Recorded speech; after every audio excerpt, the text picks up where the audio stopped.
sign of tired administrators. So we kept up doing that vote earlier this week.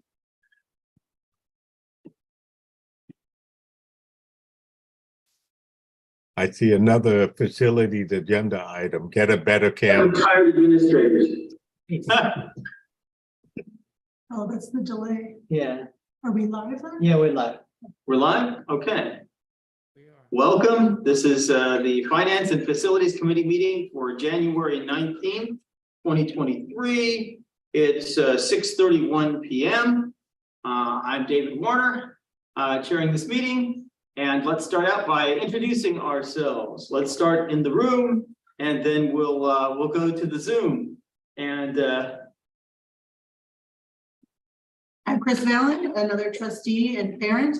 I will have to do a parent pickup and then I'll be remote and then back live. So now you see me, now you won't.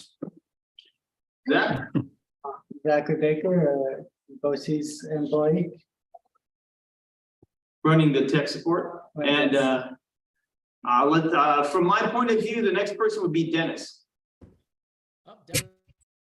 Can't hear you. You're muted. You're muted, Mr. Dennis, you're Police. muted. No. Can't hear you. You have a volume control? This is going to become important because you have to anchor part of the meeting. I, He's trying to get, hey, I'm running your name. That's okay. So while we're waiting. well, yeah, Dennis, are you trying to fix your audio? Some people, when they have this problem, tend to get it to work if they put headphones or something in. Because it does look like you're unmuted, but we can't hear you. Yeah, it's the volume's just low. I'll fix it. No, can't hear you. Nothing. I don't know if he has any headphones. All right. All right, we'll come back to you. You work on your volume and once we can hear you, that will be a good thing. Okay, Walter? Walter Simon, a community member, grandparent of student, member of the planning board for the town of Greenburgh. Good. Lisa? Lisa Raymond, Assistant Superintendent for Business. Fred? Fred Seba, Director of Engineering for BBS Architects and Engineers. Michael? Mike Messina, Associate Architect for BBS Architects. Steve? Steve Morton, PTA council, vice president, and a community member. Jessica? Hi, Jessica Muldoon, and parent of 2 kids. Megan? Parent of 2 in the district. Katie? Hi, Katie McGee, parent of an 8th grader at Woodlands. Elizabeth? Elizabeth Sandona, assistant to Dennis Pugliese Facilities. Amy? Amy, you're muted. Are you there? Can't tell. I'm looking at an icon. Gabriella? Good evening, everyone. Gabriella Barahona, Highview PTA president and mom of 3 boys. Zach, there's someone in the waiting room. Dennis, can you speak yet? I believe so. Yeah. I was starting to hear something. You need some sort of volume. You got a little volume. I'm going on another device. I'll be okay in a Oh, second. it's like a teeny tiny whisper, Mr. Pugliese. Yeah, I'll be on in a second. I'm changing my device. Okay. changing his device. Okay. Changing his device. Okay. What? Russell? Oh, yep. Back to you. Hello. Tell us a sentence about yourself. I have a first grader and hopefully someone in ECP in a year or 2. Okay. Julie. Julia Long, trustee for the Board of Education and mom of a student at Bailey. Hooray. Yay. Anybody I missed?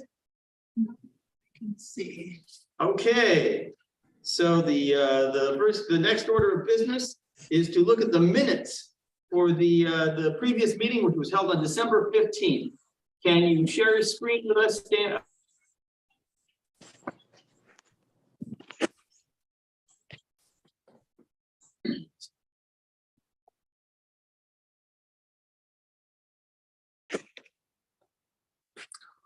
There's the agenda. We just need the minutes. I know, let's have to look the same. Says notes. Yes, Right, you were near it, yeah, it's right below there. Here we go. there we go. Okay, so in attendance last time, David Warner, Dennis Pugliese, Steve Morton, Chris Valen, Walter Simon, Katie McGee, Amy Ashley Moore, Julia Long, Jessica Muldoon, Megan Hack, Sarah Lazari, Dave Richlaw, Ashley Pineda, Elizabeth Sedona, Gabriella Barahona, Fred Seba, Michael Messina, Zachary Baker, Carol Allen, and Tracy Mayers. Let's put one L on Gabriella. Gabriella has one L. Okay.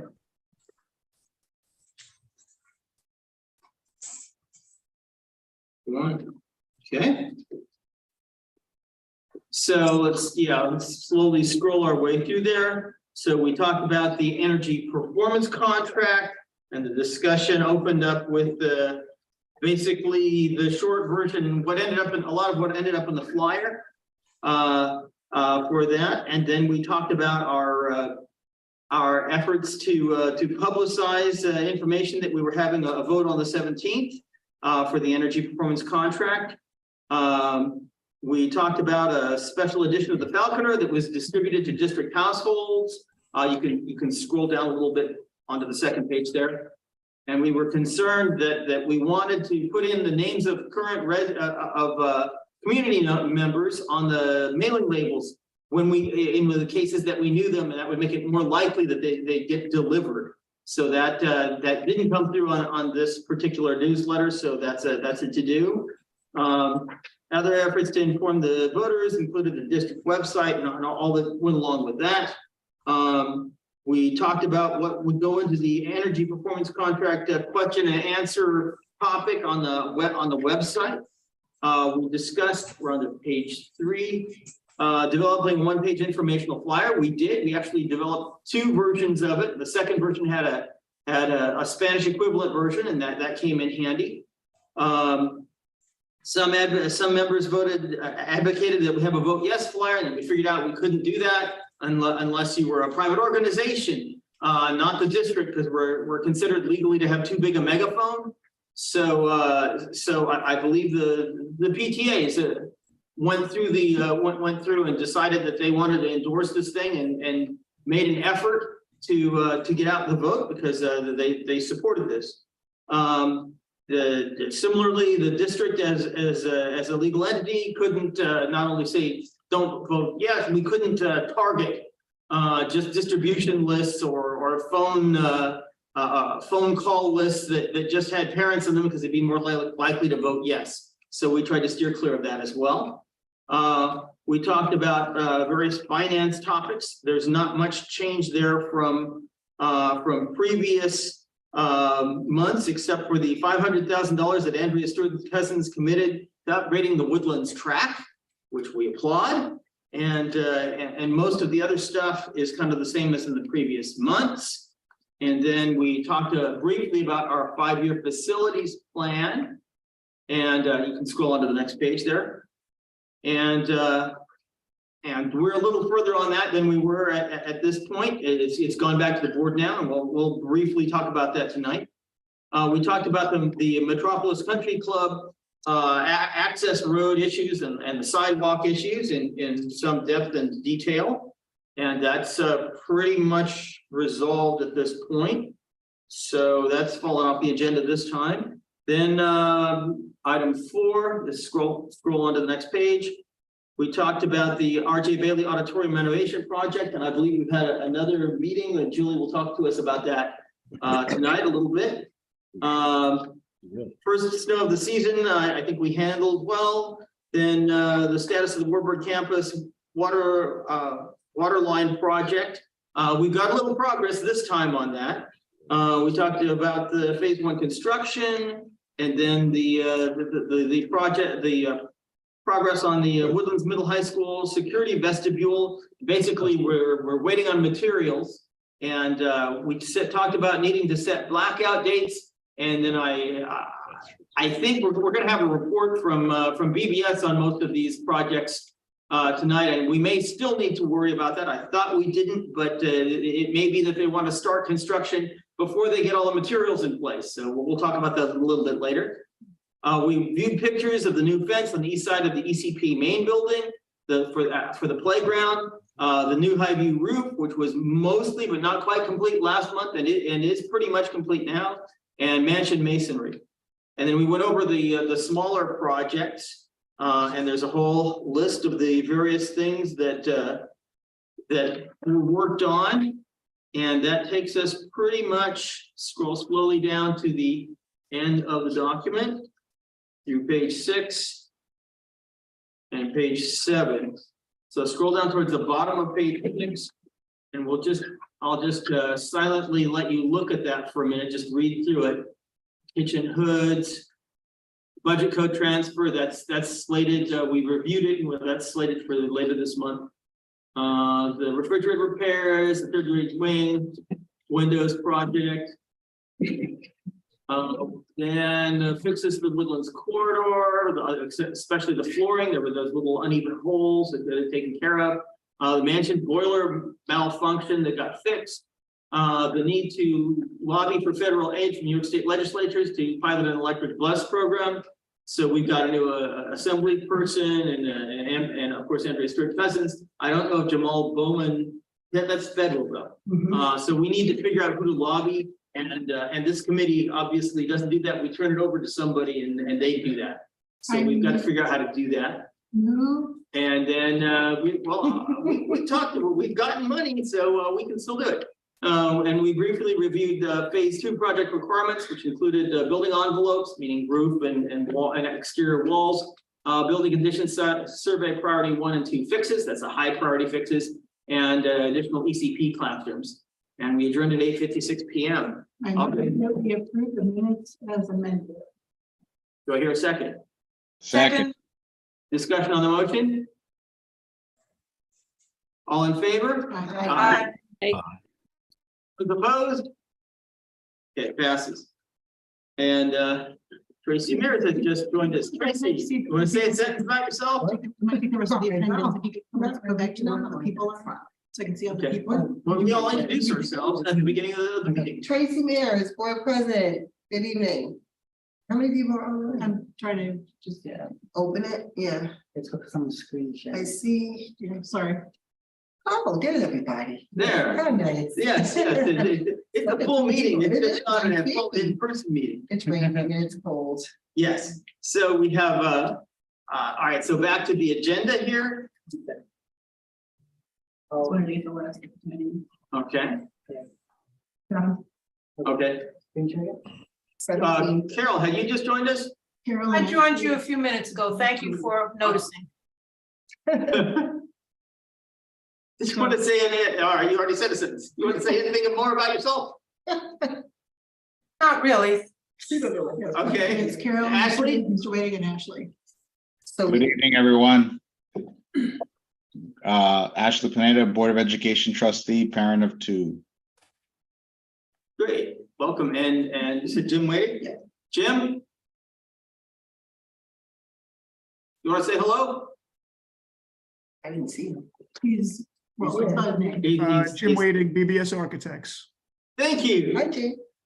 Good to see Do you you. have a copy of the agenda? We do. Oh, I missed it. I was trying to do the survey. So we are on item 3, the energy performance contract. I left the description of the project in place.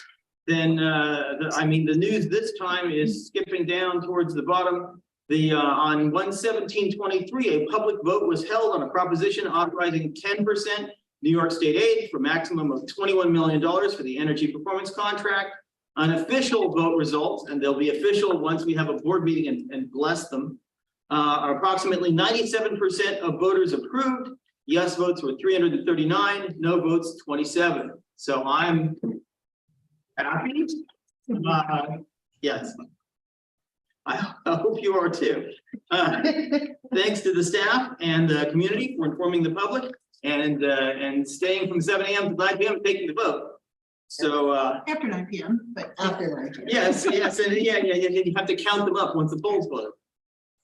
So then after that, so now we've done it. We've got the piece of state aid that we need to make the project a go at the $21 billion scale, assuming that the interest rates in the background don't kill us, and we have ways of dealing with that.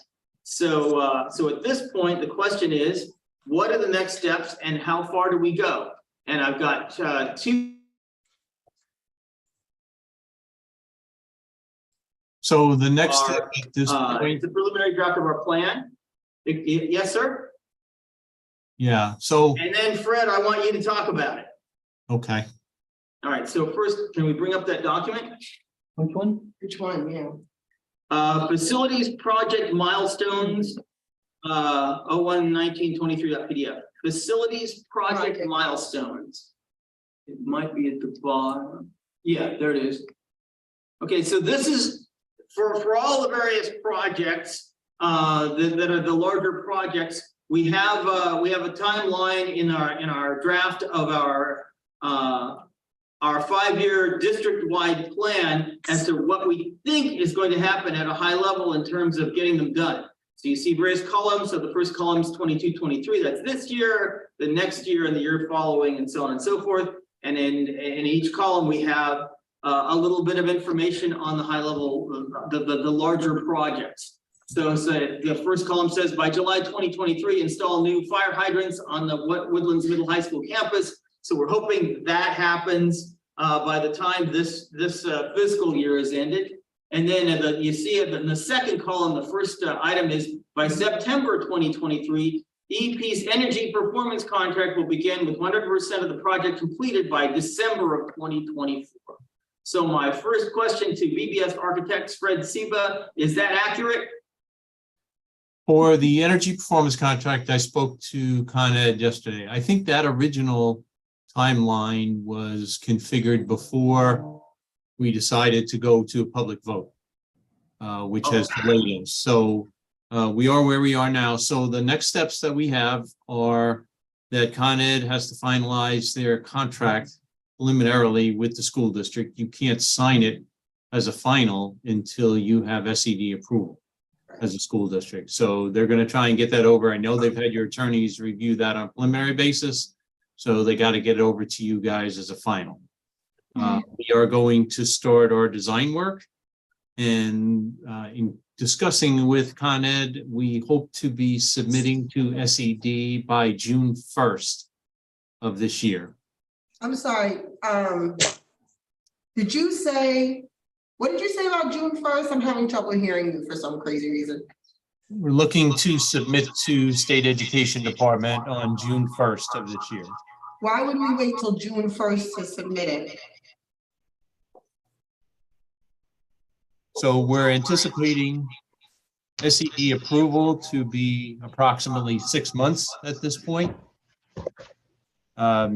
It's probably a 3-month review timeline, and then we'll have to go into addenda and get answers all of their questions. And then at that point, we have to wait for project manager approval, which takes a couple of months right now. So we are anticipating having approval by approximately December 1st of this year. The district will then go out for borrowing. So you will go to your fiscal advisor, you'll put that out on the street for the tax-free municipal lease.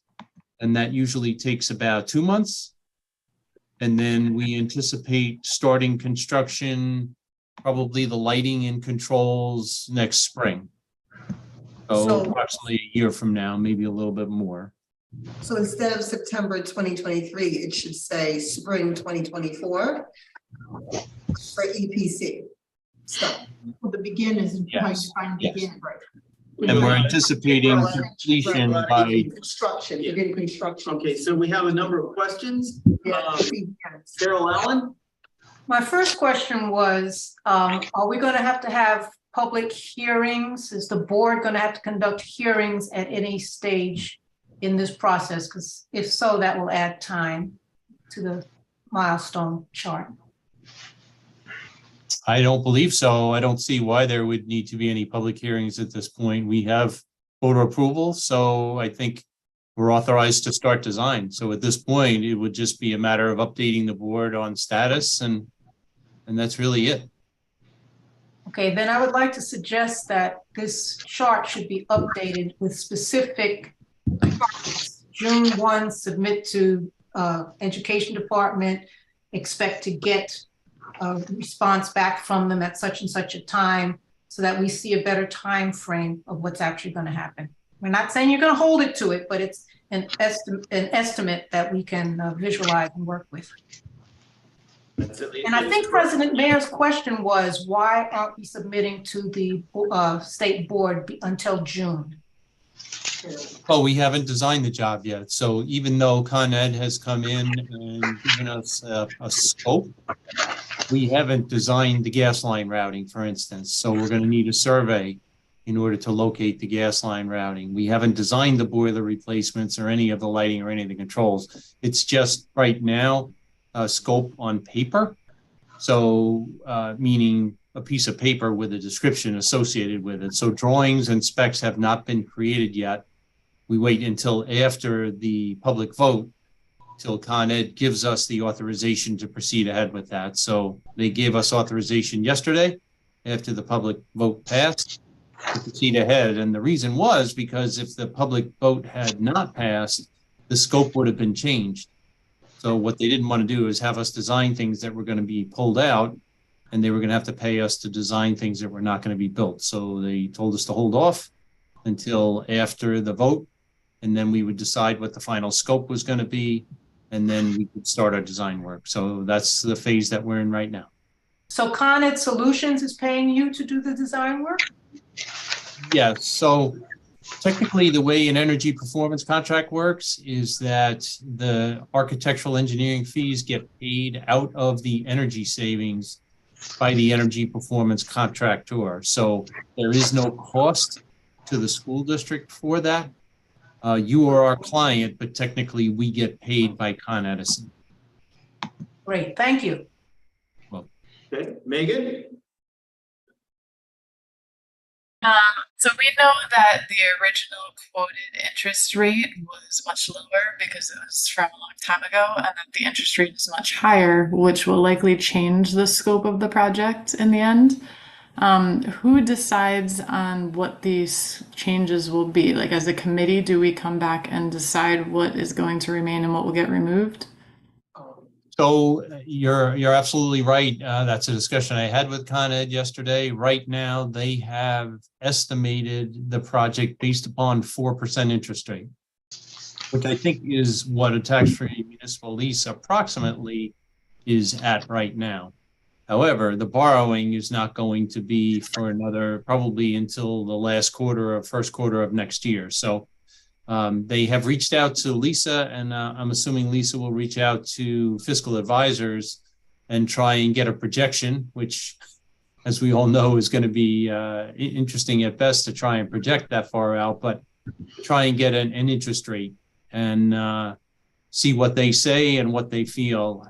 It could affect the amount of scope in there, but it would be exactly the same scope that would be removed that we talked about if we didn't get the 10% additional aid. That would be the rooftop units over at the high school would be the first thing that would come out, and then the refurbishment of the units, some of the air handling units. We'd still do the fresh air intake work, but the refurbishment of the units themselves, replacement of the motors with high efficiency motors and that kind of thing, those are the projects that would fall out depending upon how much money they lose by the interest rate change. So they were going to run a couple of different scenarios. They were going to run it at 4%, I think 5%, 6%, 7%, and then figure out exactly what they could keep in and what they would have to take out under each scenario. And then when Lisa gets back to them with the fiscal advisor's recommendation as to what they should project out that far, then they will come back to us and let us know. And the assumption is all of this conversation and figuring will happen within the next 6 months so that we're a go in June. Oh, she said December. So Lisa can get them approximate number from your fiscal advisor now, and then we're going to work toward that number. Things could change between now and the end of the year. So we're going to have to keep an eye on that, and we're going to have to adjust accordingly. But this project will be up at SED by the beginning of June. And then if things change and we can't represent the scope along with that interest rate, then we're going to have to modify things while it's up at the state. So we're just going to have to play that by ear a little bit as we go along. With SED, is it better to overestimate and then remove? Is it an easier process to then remove, or is it better to underestimate and then add in if changes need to happen? It's better to, I'll say, overestimate the scope and have to remove scope later on. And the two items that we talked about removing do not have a good payback. So by removing them, that actually helps the energy performance contract overall blended payback. So it would be easier to back off of that rather than to try and add something later on. Okay, thank you. Ashley? Thank you. So just going back a few meetings in the past, I believe I did request that the design work start for the components that were not potentially going to be removed from the project where possible. And I thought Con Edison said we were going to go that route. It sounds like we didn't. And so it is what it is. We're at this point that we're at now. In order to expedite this process, Mr. Seba, is it possible to, on your team, when you guys are doing design work, do you have additional resources you can bring in? I'm trying to make up that gap that we've lost now that we had originally planned on not having. Any suggestions on how we can do that? So a lot of our work is contingent on a number of outside people out of our control. So if we do have to get surveyors in, we have to wait for the survey info on the gas line information. Con Ed has been working with the gas supplier in the area. They have potential routing picked out. They've been meeting with them every couple of weeks to try and finalize it. But once they're finalized, they said they might need some sort of survey because one of the buildings, I believe it's Highview, they don't have any property line information. The district, I know they've reached out to Dennis. There aren't any site plans that the district has in-house, so they believe that they're going to have to bring a surveyor in to try and get that information for them so they know exactly where your property ends so they can figure out exactly how to do their routing there. So I'm also waiting for cuts, for instance, on the boilers for the boiler replacement. We don't have them from Con Ed yet. So we're waiting on a lot of information from Con Ed at this point. So there's really nothing that we can get started on until we get all of that information. So we'll move it along as quickly as we can. But there's a lot of design work here. It's a $20 million job. So, June 1st is pretty aggressive, but I think we can hit it. But hopefully we get the information that we need from everybody else in a timely fashion. Yeah, when you mention Mrs. Seba surveyors, I get nervous because the last surveyor took us forever to actually get them on site. So those are the kinds of things where, if we're fairly confident we're going to need a surveyor, we should start that now instead of waiting a few weeks for Con Edison to have a meeting and then say, oh, surprise, we need one. And then it's a month to get them out. So I agree. The advantage that we have as part of the EPC is that, there is no out-of-pocket expense for the district. So the surveyor is being hired by Con Ed. So we don't have to go out and get 3 quotes.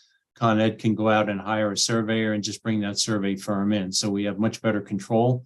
So hopefully if they decide that they definitely need a survey, which is kind of what they were leaning towards yesterday when I spoke to them, they can just bring somebody in and have that work done. So hopefully it'll be much quicker than the last time around. Okay, thank you. Okay, so along the same lines, for some projects, we've expedited the handling of MISED to shorten that part of the process. Is that something that can be done here or not? Well, one of the things that we'll talk about as we start to get a little bit closer is that we could potentially do third-party review with SED. However, when you do a third-party review on an energy performance contract, it would require Con Ed to go out and hire an independent firm to come in and do an analysis on all the savings calculations, because that has to be sent up along with the third-party review request. So I will talk to Con Ed as we start to get a little bit closer. That will probably save a little bit of time up at the State Education Department because they expedite project manager review as part of that. So we will not wait 2 or 3 months for project manager review. Usually we get that done in a couple of weeks as part of a third party. It probably will also expedite the third party review on the drawings. However, SED still has to review calculations and they still have to review the contracts on a third party review. So it might pick up a little bit of time, but it's got to go back to SED anyway for final sign off because the reviewers are only hired to review the drawings and the specifications, the construction part of it. The energy calculations and the energy contract still have to be reviewed by the State Education Department. So we will monitor that and have those conversations with Con Ed over the next couple of months and try and figure out whether there's any time savings involved in that or not. Mr. Simon? Yes. Let me lower my hand. The idea of making plans based upon a 4% interest rate is, I think it's unrealistic. I'm involved in an organization that we borrowed $4 million about, I don't know, 4 or 5 months ago. We locked in slightly over 4%. So, and interest rates are going up. So to think that we could lock in this money at 4%, maybe whatever, sometime later on this year, I think it's unrealistic.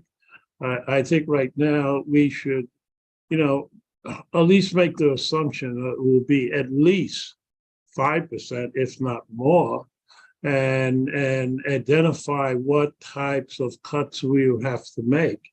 Because I can't see anywhere possible that we'll be able to borrow money at 4%. So we're starting off with an unrealistic assumption. So I think tax-free municipal leases regarding energy performance contracts are a little bit different animal than most borrowing is concerned. So that's why I think we want Ms. Raymond to go to the fiscal advisor and let them go talk to some of the banks that typically do this type of lending. Typically, the interest rates are lower. It's not tied to the prime rate the same way a typical loan would be. It's a different setup than that. So that's why we just want the fiscal advisors to weigh in a little bit on that. That right now, as of this week, they were at about 4% or a little bit less than 4% on tax-free municipal leases. So will it be that at the end of the year? I don't know. I mean, obviously, we all wish we had a crystal ball and could forecast that, but I'm just going to have to see how that plays out. Okay, I would hope. Okay, so maybe I'm talking a different type of economics that is different with borrowing from the school that differs from the typical financial arrangement. So hopefully you're right. I hope so too. Chris? So couple of things, piggybacking on that. Ms. Raymond, is it possible to get those estimates before the next FinTech meeting and thinking ahead to budget season? So we can kind of roll that all into one discussion while we look at the remaining ARPA funds that need to be used by 2024? Yes, I'll contact Mike Legurcio tomorrow. Okay, and then, oh gosh, there were 2 points that came up while I was waiting. Okay, and then at the very beginning, you mentioned, Mr. Siva, that the Con Ed contract had to be finalized with the board after SED approval. Did I hear that correctly? That's correct, yes. So does that mean the SED approval that will come at the end of the year, or? Yes. Okay. So what will happen is you'll want to work out the logistics of the contract based upon the final proposal from Con Ed. Once we know what the interest rate is, they'll come back, negotiate not negotiate, but they'll modify scope accordingly. And then they'll get that information over to the district. The district has reviewed contract language, I think, on a preliminary basis. Then you'll take a final look at it. You can't sign it legally until you have SED approval, but you will agree to the contract terms and conditions. And then once that's done, they will start to do all of the work on their end. So okay, so if we have to wait for SED from them, it sounds like there may be a time period where people are kind of on hold, or is what you just said about because we will have agreed terms and conditions, even though all the T's haven't been crossed and I's dotted, that they can move forward a little? Well, they have authorized us to proceed with design. So I think they feel very comfortable with the contract language that's been reviewed already by your attorney. They just need to dot all the I's and cross all the T's and get the final proposal over to you guys. So it won't hold anything up. It's going to be done concurrently as we do our design phase. Okay, and then the last silly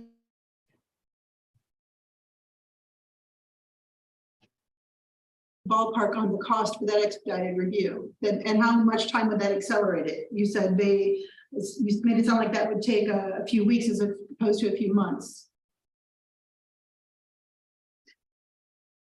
Third-party review, roughly how much does that cost? The contract negotiation, you mean? No, third-party review for NYSED. Oh, third-party review. Right now, SED is at 10 to 12 weeks on mechanical review. Third-party review is 6 to 8 weeks typically. So there's a little bit of savings on that. Where the bigger savings comes in is project manager sign off. So after we have architectural and engineering approval, it goes back to the project manager and they have to re-examine all of the SED paperwork, make sure everything is in order. They're short-staffed up there right now, so that's been taking anywhere between 2 and 3 months. Right. I'm assuming we would need to pay the third party a fee. Is that correct? And if so, how Third-party much? review, yeah, there's a fee for third-party review. Again, that would not be paid by the school district. That would be paid by Con Edison Solutions. But rebuild to us as part of the project scope. Exactly. So how much roughly are we talking? How much is that going to be billed to Con Ed to save us a few weeks? Yeah, so it's based on a sliding scale. I would have to look at it. It could be, I don't know, $20,000 or something for the third-party review fee, but they also have to then get an independent company to come in and analyze all of the test results. So I'm going to have to find out if they've gone through that process in the past, if they're comfortable going through it, and if they can afford the third-party review fee and the independent investigation of their calculations and work that into their proposal. As we know, their proposal is very tight right now. Right. So I'll have to get input back from them, but I will give them a call tomorrow and get an answer for you. Right. And going back to the question I had in the middle or the beginning with getting the estimate, the worst case scenario, maybe 5, 6, 7%. If those first items to come out of the rooftop here at the high school and some air handling units, some of that's ventilation and could fall into those ARPA funds, I believe. Would it, Ms. Raymond?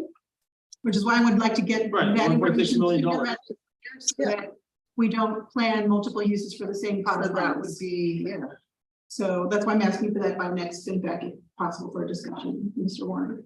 I hear you. Okay. All right. Okay, That's a good. are there any other questions on this particular topic? All right, so yes. Sorry, I have just one question for Mr. Siva. Regarding your project leaders, the project leaders for Con Ed and the project leaders for BBS, what's your frequency of meetings? How often are you guys getting together? That will be pretty constant, actually. As we're in the design phase, there'll be constant communication. We don't have regularly scheduled job meetings, if that's what you're asking, but when they send over the boiler information, for instance, our boiler engineer is going to go up, he's going to survey the building, he's going to ask them questions, he's going to make suggestions, there's going to be discussion about scope and dialogue about that. So that'll be constant. There'll be other people looking at the lighting, there'll be other people looking at the controls. So there'll be constant communication between BBS and Con Ed throughout that process as we try and finalize the scope, we review things, we make comments, they come back with changes. So it will be a constant discussion between us. Okay, any other questions on this particular topic? Yes, I have a Okay. question. So the next. I have a question. My hand's up. Walter, yes. Mr. There Simon. was a comment about the review and checking all the comments, and that Con Edison is running on a tight budget. Worst case scenario, Con Edison indicate that they don't have the money to do this third-party review of their calculations. And later on down the road, their calculation is wrong and they underestimated something. What happens? Who pays for that? And does that mean that we have to cut from our plans? If Con Edison will not be doing their due diligence. Well, what happens is once we get SCD approval and the district is able to sign the contract, it becomes a guaranteed contract. Okay. Guarantee not only the energy savings, they also guarantee the scope. So if they run into something as they're installing the gas lines, they run into rock and it costs them more money to run that gas line, that's on them. Okay, thank you. Once the contract is signed. Hold our breath till December. Yep. All right, then the next item on our agenda is finance. Could you bring the agenda back up? Okay. And it's item number 4, which is second page. Okay, Lisa, you're on. This is pretty much the material that's been there in previous months. You can either go straight through it or you can tell us how it's changed if it has. Sure. So the grant application that I had to fill out for the money that Senator Stuart Cousins has given us, which is the $500,000 funding. I filed that application with, it's called the SAMS unit. That is in. I am just waiting to hear from them if they need any additional information. But everything to date has been filed with them. And then as far as the other grant from former Assemblyman Abenante, the $500,000 for RJ Bailey Auditorium, I have filed all of that. I have been in touch with our DASNY representative, which is where the money will come from. We have everything that they need. We filed the SECRA form through EnviroScience, and Dennis Pugliese just recently heard back from EnviroScience. They are waiting for a determination from SHPO, the State Historic Preservation Organization, and they have asked for additional information from BBS, and we will send that to them, and hopefully we will get a determination from them so that the funding will progress forward and we will receive those monies relatively soon. The American Rescue Plan update. There really is nothing more to update than what is here. We still have put aside the $1.6 million that we would be able to use for any ventilation or anything that could be needed that could be used to help with the energy performance contract if needed. So we've set that money aside. And the $400,000, we are using some of that for the learning loss that was experienced in the district. Next question, the air handling units, the things that are most likely to fall off of our other project, do they qualify as ventilation? Yes. Okay. Yes, and we will coordinate that all with BBS so that as they file for that, for the energy performance contract and all that work with SCD, when they ask where's the funding come from, this could be part of that we detail on one of the forms that we have to file. I have a question. Okay, go ahead. Tracy. The windows, I'm trying to find it on your agenda, but I feel like I saw it very quickly. Third grade wing, 57,000.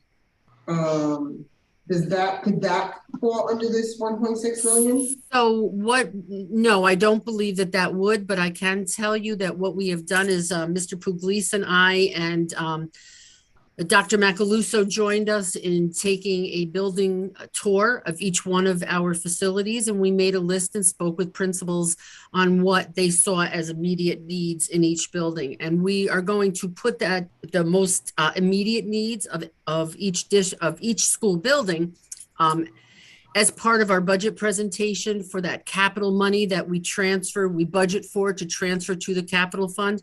And for Highview, it is doing those 6th, 3rd grade window walls. That will be part of it. Yeah. Okay, thank you. You're welcome. Okay, we've arrived at the audit committee update bullet. And Chris Ballin is just is in transit at this point. So the New York State audit, I assume the auditors are still here. Is that correct, Lisa? Yes. So the New York State Office of the State Comptroller has picked, as you know, about approximately every 5 years, a school district will have to go under the Office of the State Comptroller audit. It has been probably about 6-7 years, and I believe that's all because of the pandemic that they were behind. They did their initial risk assessment of the district, and then they narrowed it down to 2 areas that they wanted to look further into. One area was our tax certiorari reserve. There is a difference of opinion between our external auditor and the Office of the State Comptroller about the amount of money that we have in there. So they are doing a deeper dive on that. And we are providing documentation of why we have the amount of money we have there. And we are also getting the assistance of our legal counsel. Jaspin Schlesinger has a division that just deals in tax certiorari. So that attorney is also helping us with that. When they are done with that, their second deep dive will be in buildings and grounds. They want to make sure that any contractor that we use that comes onto our property to do any work and the time and material that they're billing can be traced back to the actual time, as will be indicated by our sign in and sign out system. And we can trace back the materials that they're billing us for to invoices. They haven't started that yet. They're still working on the tax certiorari audit. So I expect that they will be here for several more months. We just also, we put the RFP out for external auditors. That 5 years is up. We received 3 requests for proposal back from 3 firms. And I have scheduled with the audit committee for them to review and interview these 3 firms Monday afternoon. So once they pick some firm to be recommended to the Board of Education and the board approves them, then we will have a new external auditor for 5 more years. And they will be the ones that will be doing our external audit every year. Very good. Jessica, you have your hand up. Hi, thank you. I had one question. Something came up today related to ECP, that there was like a hold on funding and no resources available for the school. And I said, well, I'm going to the meeting tonight, so I would ask if there was something specific for ECP and funding. No, it is not specifically for ECP. It is for the whole entire Greenburgh School District. We are now entering into our budget season. And it is this time of year that we put a freeze on spending. Doesn't mean they can't buy anything. If there's something that they need that is dire, paper or, any kind of supplies and materials, they can still input a purchase request for that. Speak with Dr. Macaluso or I, and we will push it through. We are just trying to get a handle on where the budget is right now and where we're projecting fund balance to be so that we can plan for the next year's budget. Okay, thank you. That sounded very logical with the time frame. I just wanted to clarify. And I wanted to piggyback earlier about the buses and who to appeal to. And we need to definitely make sure we're reaching out to Mary Jane Shimsky, our new state assembly person. She has already indicated that she would like us to be reaching out to her. She's very aware of the facility situations in Greenburgh. So if she is not already a legislator we've reached out to, we definitely want to build on that. Dr. Iverson, Dr. Macaluso, and I have already had a meeting, actually 2 meetings with her.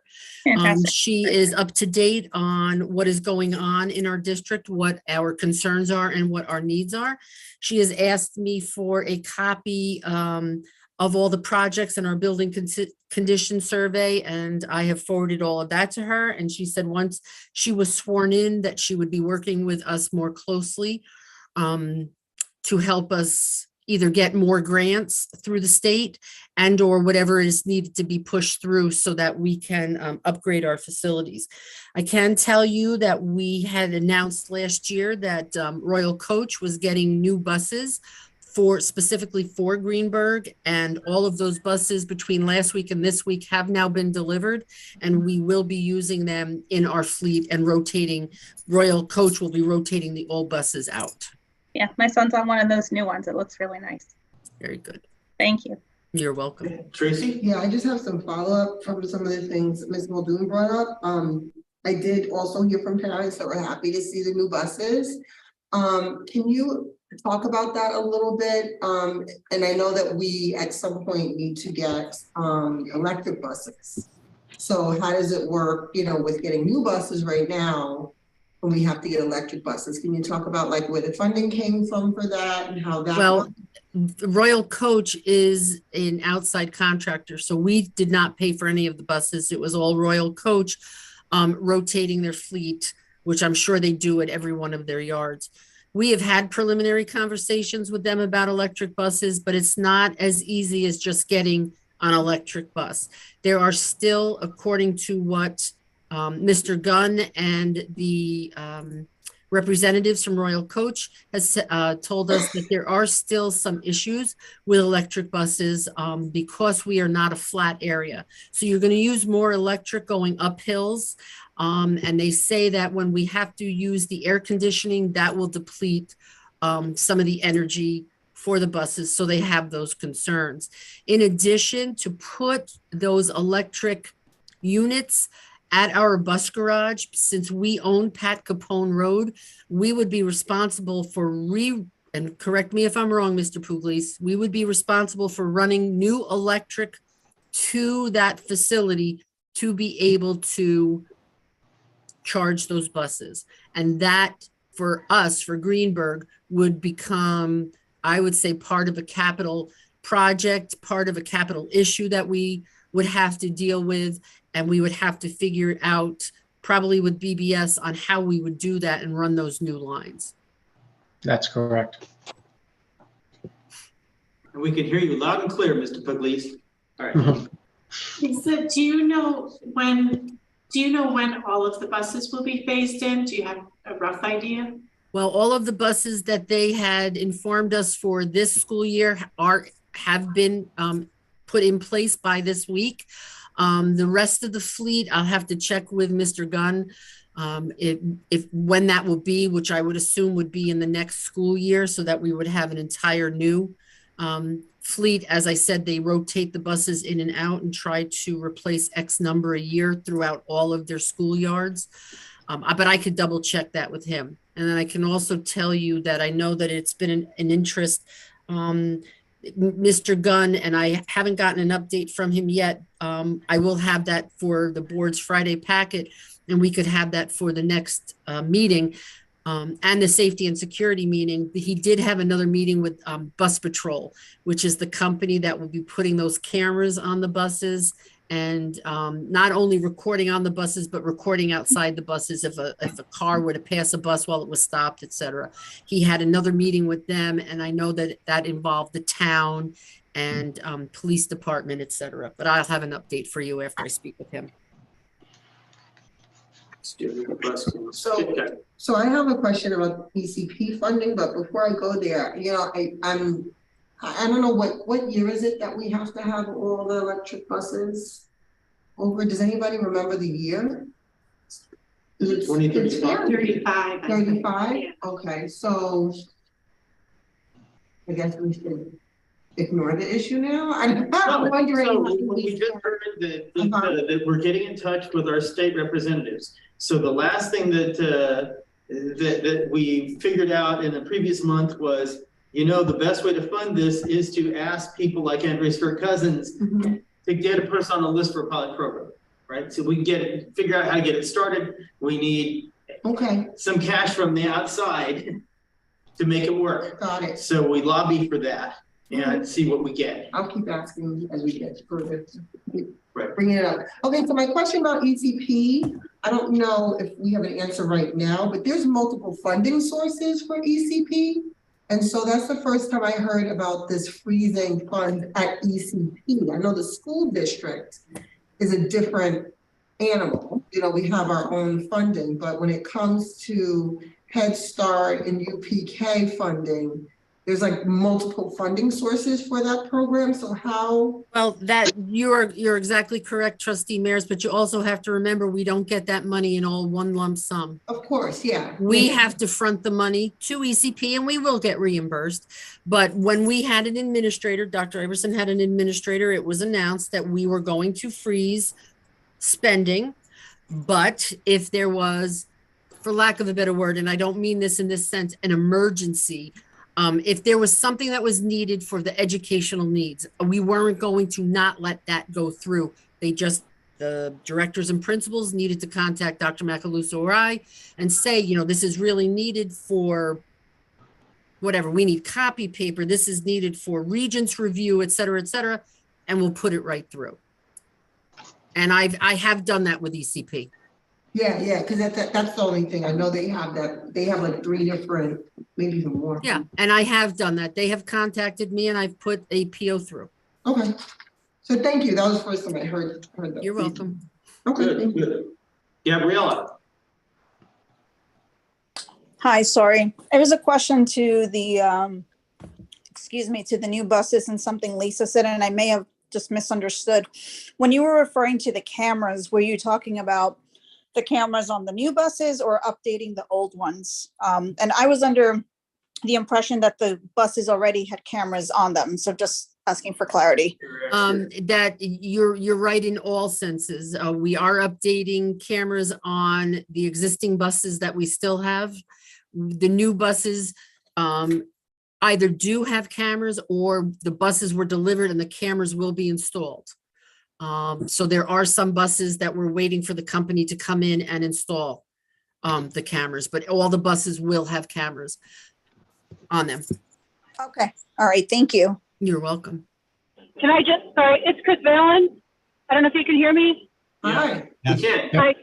So just following on the cameras, the new cameras with the company that Ms. Raymond mentioned are the stop arm cameras for outside the bus.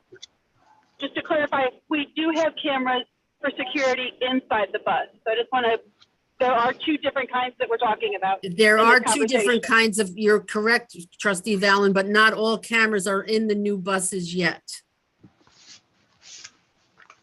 Thank you. And the bus patrol company is the one for the stop arm. And those cameras were the ones that they were using, they were giving to us that were going to be no cost to the district so that we could be one of their pilot programs. And some new buses need both cameras. Okay. I just have one more question about. Go ahead. Sorry, I have one more question about the funding and the freezing. What happens with our special education population? Is that a different? Again, if Mr. Giarusso needs something and it's done, and actually I got to tell you, you can still put a PO in. It's just we review every PO. And I can tell you any special education PO that has been put in has been approved. Okay, so that's, and I'm not just thinking about ECP, but for any school. For any school, I go through every PO and I review every one of them. But special education specifically, that funding, you're saying still comes to you and you still approve it. Right. I am not going to stop a PO if a child needs to go to a private placement or something like that, or any special service. No, no, it goes right through. Wonderful, thank you. But I want to replace my office furniture, which is getting a little ratty. Well, and then maybe I'll wait 3 months. Let's see how much money we have left in the accounts and right. Correct. That's what's happening. Correct. Okay. Other questions on this topic? Okay, so then I think we should continue with the facilities fund update. Just briefly go over the totals and tell us if the balances are right.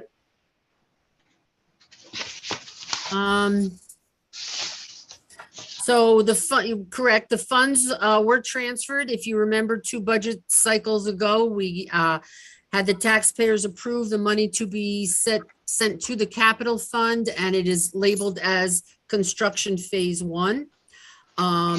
We have paid some architect fees, and the bid awards were awarded, and to date, the only thing mainly that has been done in that capital construction phase 1 has been the Highview roof replacement, partial roof replacement. Everything else, they're either working on it or will start shortly on that. The capital interfund transfer from this school year of the 1.3 million that went to the capital fund. If you remember, we replaced the RJ Bailey and the Woodlands Middle High School gymnasium floors. And then the remainder of the money is being used for the fire hydrant project that is still in the works to be done. So out of that 1.3 million, there will be no funds left over. They will be used completely for that.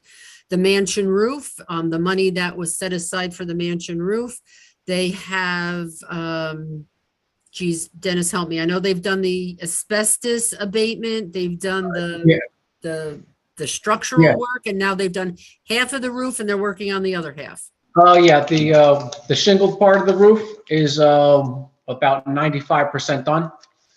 They're still working on some of the flat roof sections. The abatement, they have to check some of the areas that they've already abated, get the okay from EnviroScience before they can continue.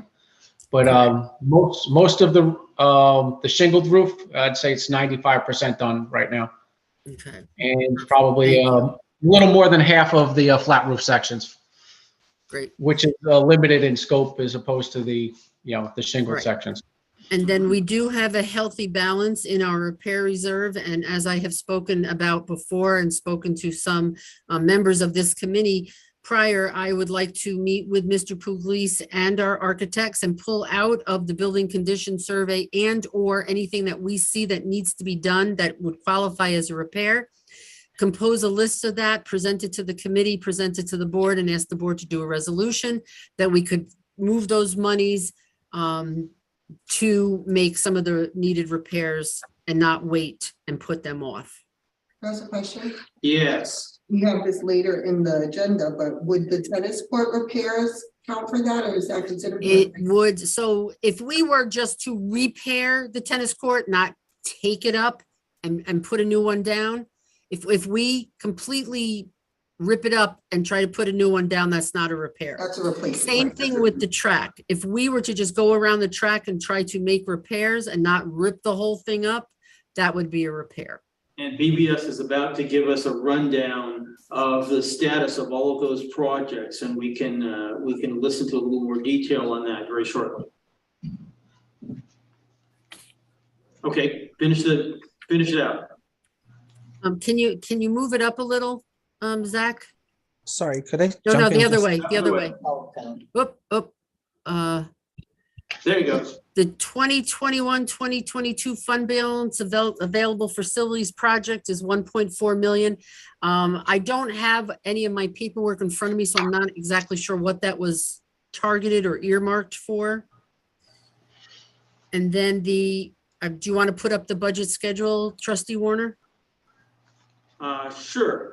That is draft 2023-24 budget timeline. Right. So I am there we go. including this in my Friday packet to the board for their reference. And I still need to go over some of these dates with Dr. Iverson, but knowing that we had this meeting tonight, Trustee Warner asked me if I could put some budget dates together.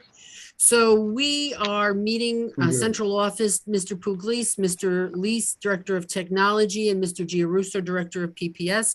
We will be meeting with all of the administrators separately to go over their budget wants and needs, and we plan on doing that for a good portion of the day on the 26th and 27th, which is next week.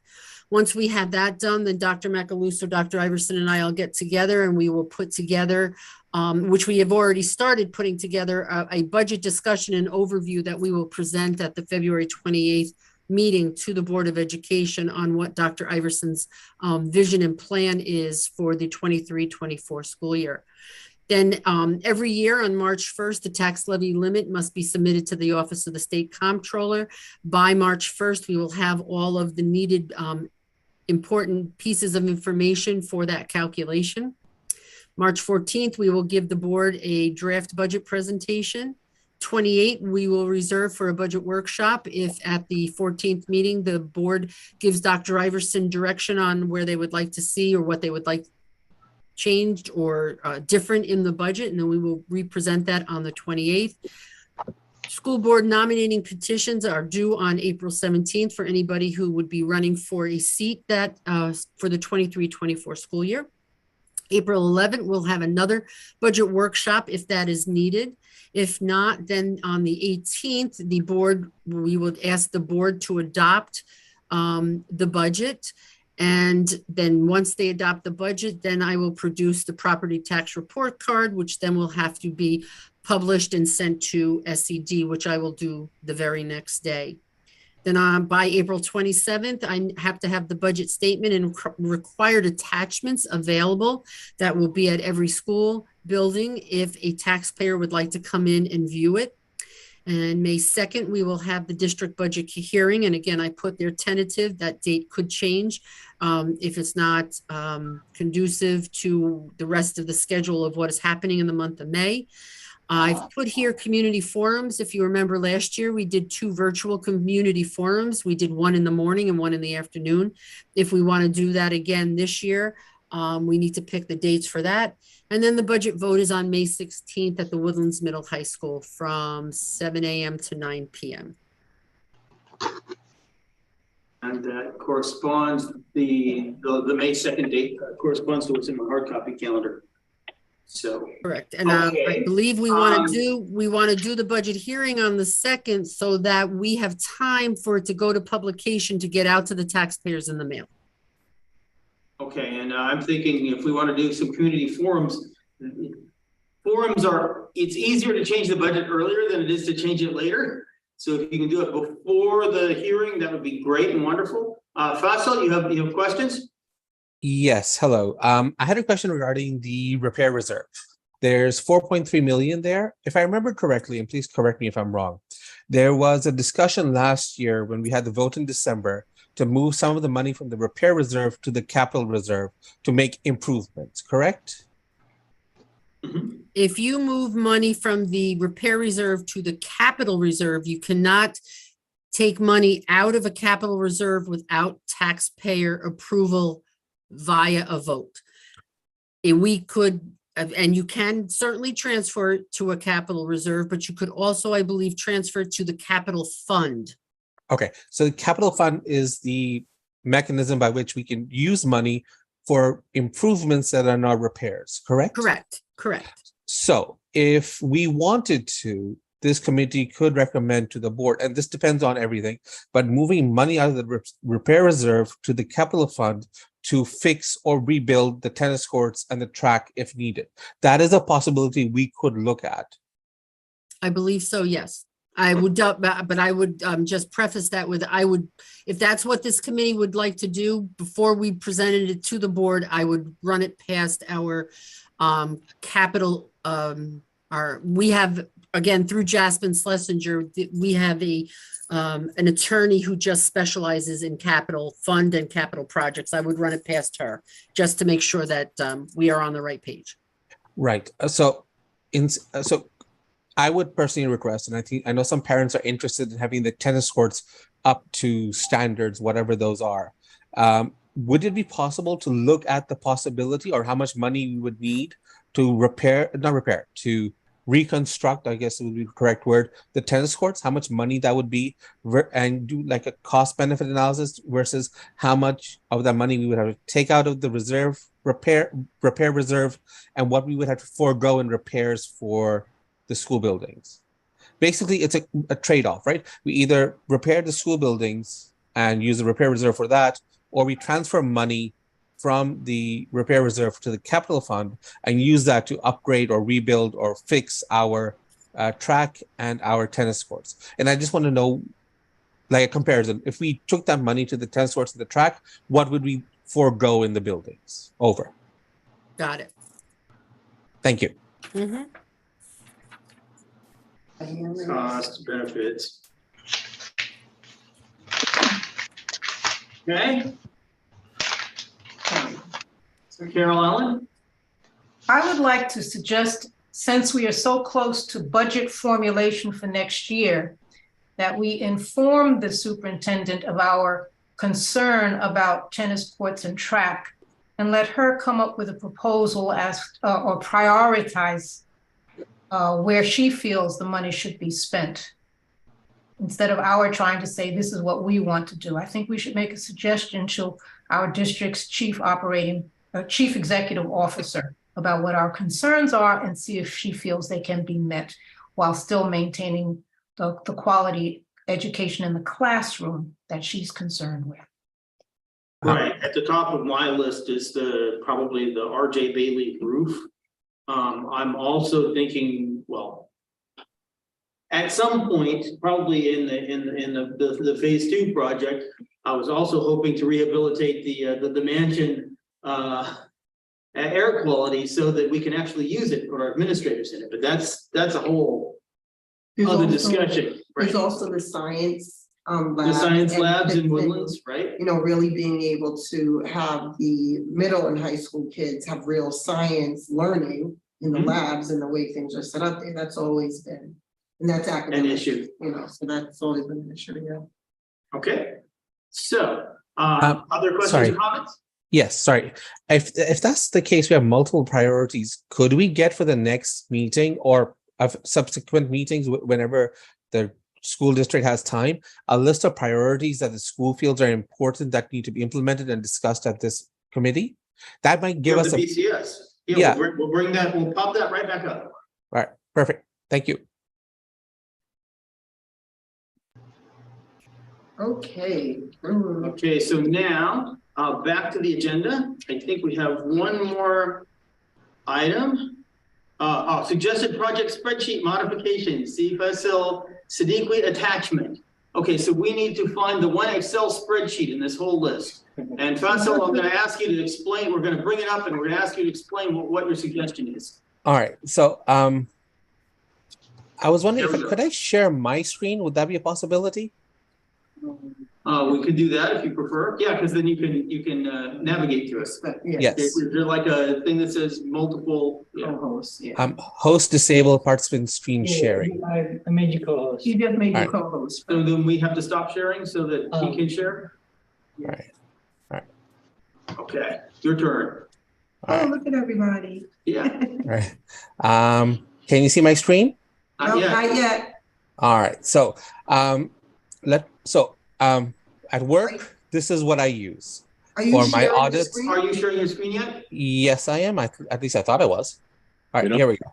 Do you see this? Wait, something's It's happening. coming, yeah. It's coming. Now There we we go. All right. So this is what I use at work for audits and finance. And this is our master list of everything, which leads to all these smaller tables. What I was suggesting, and I'm sure BBS and even Ms. Raymond has a list like this, but what I wanted was a project management matrix for us to monitor how projects are developing over the course of multiple years. One, it would be used to monitor how projects are implemented over a 5-year, 10-year plan. But more importantly, it would give us a snapshot and allow us to look at different schools, different years, and look at different projects that are implemented. One thing I would prefer doing, I know BBS has its own model for numbering, but it's a lot easier for a large group of people just to look at one unique number, projects 1 to 500 if we have it, and sort by schools and the buildings themselves, the project description. So you have LFJ, I can sort here by all the projects that are in LFJ, right? These are random projects I've come up with in numbers, as an example. And then you can actually go ahead. And then what I wanted to do was look at project estimated cost, actual cost, source of funding, and the status of the project itself, and the date was completed. And then what I wanted was basically a master data of all our projects that we have implemented or will implement or in the pipeline. Because we have multiple spreadsheets and it gets very confusing for myself looking through all of them and seeing which lines up with what. And more importantly, we have Word documents that give us status updates, but they don't correspond to the Excel documents, which are static and have not been updated. So I've done multiple years of project management in the field. This is something we use at a very basic level. And what it does is it gives us an overview of all the projects that we have. I'll stop here. Another thing that that's fun for me is we can use this to create pivot tables, which is an easier way of explaining information and highlighting how far the school has progressed or the district has progressed. And I'll stop there. Over. Megan. Isn't this what was already created like a session or two ago, and we just don't have it shared out with us yet? We have we put a summary tab in. We have multiple tabs. We had each project had its own tab, and then we had a summary tab that linked into all of the individual projects. So this is probably an upgraded summary tab. But the sort is new, right? The fact that he can go to any header and sort, and the whole table sorts, right? No, you can do that in any Excel sheet. It's Correct. just, But we haven't. yeah, but it's not a new feature. It's something that we can do with what Lisa has created for us. We just might need to include all of the actual items. Yeah, I think what you're saying, Megan, is true. I don't know where that document is right now, because this is Faizel's screen, so he probably doesn't have that document. I know I have seen documents that have been very confusing, like you're saying, multiple tab sheets. So this seems simpler and easier, but I don't know if it's missing something, so I don't want to. Well, he hasn't populated. He's trying to show the concept. No, I know, but I'm saying from Ms. Raymond and from BBS, I don't know if this spreadsheet is not capturing something that you guys capture in all the other tabs or something, but this does seem much simpler. I think the difficulty is, I know it was shared with us at a FinFac meeting, I believe 2 meetings ago, and we do not have access to it, and that's what we have been discussing. It's Lisa's document. Yes. So it can be a live. It can be a live. All right. It can be a live document that's viewable. I mean, not at this moment, but. Sorry, so only Lisa can edit it. She can remain an editor, but we can all still be viewable for the document. And that's the part where we seem to be holding that line of we're not, at this point, we are not able to view it. But I think it would cover what Faisal has just showed us. I think it is the same document. Visually, it might look a little different, but I think the information is the same. It's just a matter of, is the committee able to view that at all times to know what is happening with the projects? And retain editing rights. Okay. So I agree with Megan. If the document exists, that's great. I would be hesitant on having Ms. Raymond's copy as our version of the document. Ms. Raymond is the superintendent of business. She makes notes, she makes edits. There's information there that should be retained by the school district and you might not want to share it with everybody on the committee or everybody as a whole. I think as long as we have a version, as Megan has said, and Ms. Raymond has already developed, and that's fine. The only request I have is that it is a living document that is regularly updated with project descriptions, projects implemented, and actual status updates, so that we know what's going on a quarterly basis or 6-month basis, and then we can move from there. I personally have not seen the document. I have missed a meeting or two, so if it's already there, that's great. But my main concern and what I would like is a real live document that it doesn't have to be updated weekly. It can be updated every 2-3 months. That's not a problem. But that monitors our progress moving forward.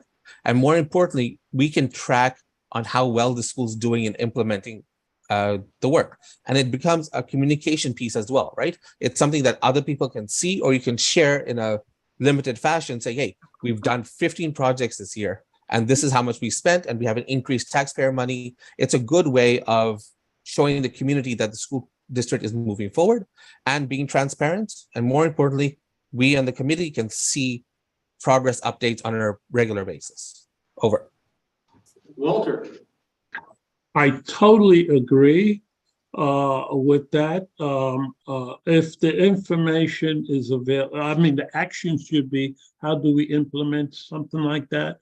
But to have a living document is critical. You know, we put money, we put data in at a certain point, but if you, and 6 months later, you're still referring to that original data, you know, you really doesn't allow you to implement proper, well, communication. I mean, it's not the committee's job to manage it, but it is a committee function to understand the numbers, and something like that will allow us to understand the numbers.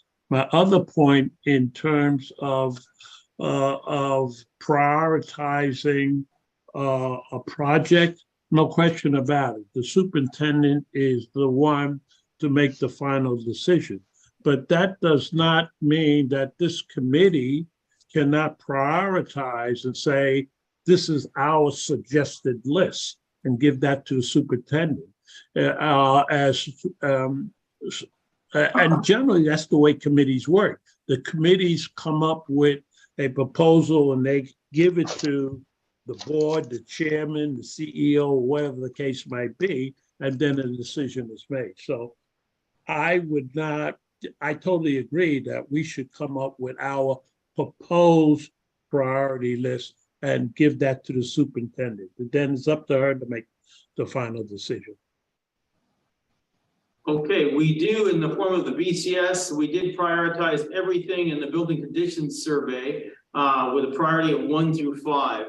And so we have, to a certain extent, got that in place. Of course, we'll have to update it as new projects come into view. Chris? Yes, I'm getting back into the building. But to point to the living document, I don't want to speak too much on it, but I believe it's part of our current. Chris, we can't hear you because you're coming in the building. Paula. Now wait in the room.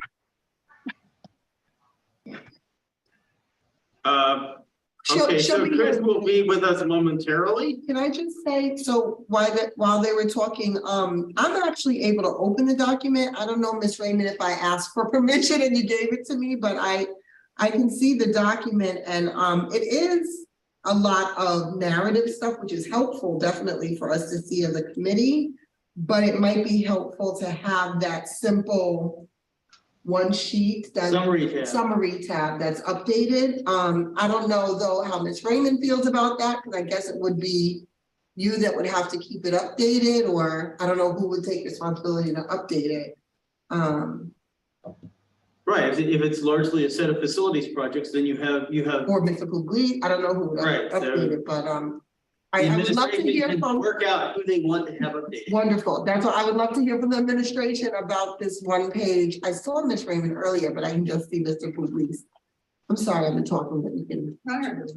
How do you guys feel? Do you want to think about this sort of thing? I don't want to say you like it so much if you guys want some more time to look at it. Maybe I should say something, what I was going to say. Oh, sure. So I don't want to speak too much on, because I might have a faulty memory right now, but I believe as part of our current work on the strategic plan, we'd mentioned using the spreadsheet as both a progress tracker towards goals on the strategic plan. And we've mentioned that the community, this committee has been asking for this document for a few years now. So I think some version of this will most likely eventually.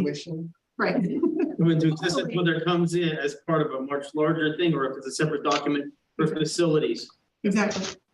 So I don't know if Mr. Puglisi and Ms. Raymond want to chime in.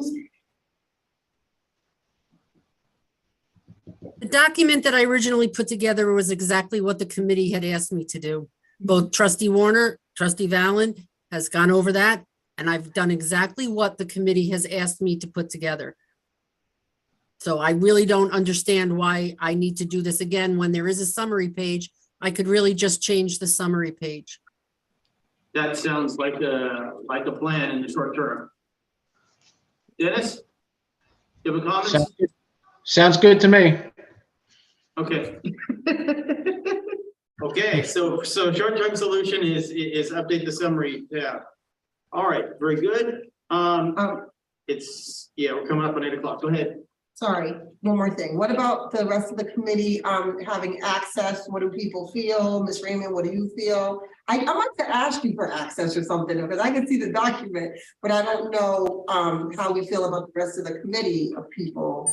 And I gotta tell you, I'm surprised to hear, and I thought that it was, I made it, first I had it as Excel. I was asked to put it in Google Sheets so that all the committee could see it. Yeah, I'm the editor, you can just view it. So I'm surprised that nobody can see it. Oh, maybe it's in the FinFact file? Oh, I can see it. So I don't know if I asked you for it. Yeah, you can see it too. Did you ask or you don't know? You don't.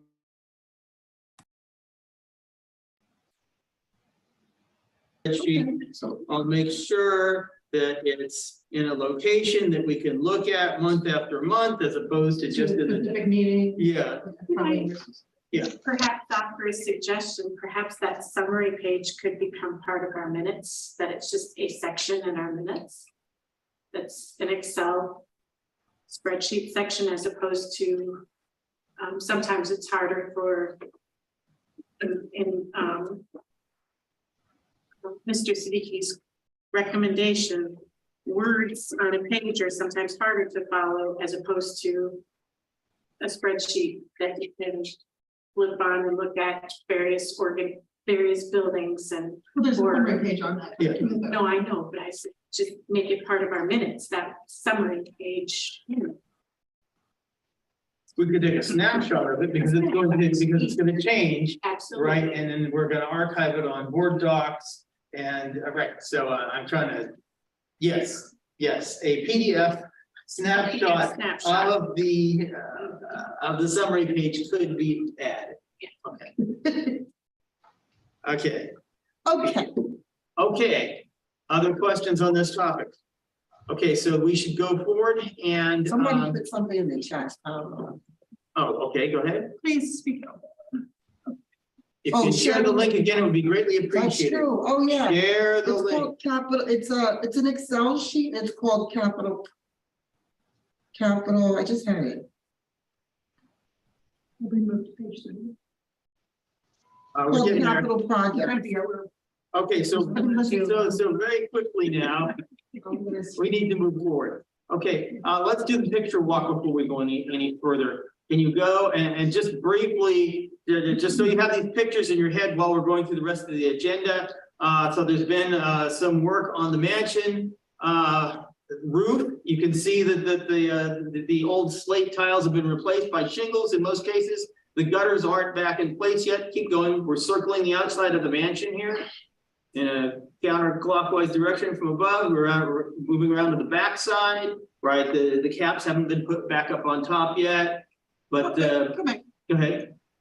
Yes. Are those secured somewhere? They're on the ground. All right, go ahead. They'll be secured when they're in the air. Just Dennis, if you want to say anything. Yep, okay. Okay. Yeah, so go ahead. These pictures look like they're updated. These are fairly recent pictures, it looks like, because they just finished the one section of the roof that you took the picture of like 2 days ago. They're working on that one. Yeah. All right, so here have you. Well, I thought we said we wanted to look at bringing those windows back. What happened?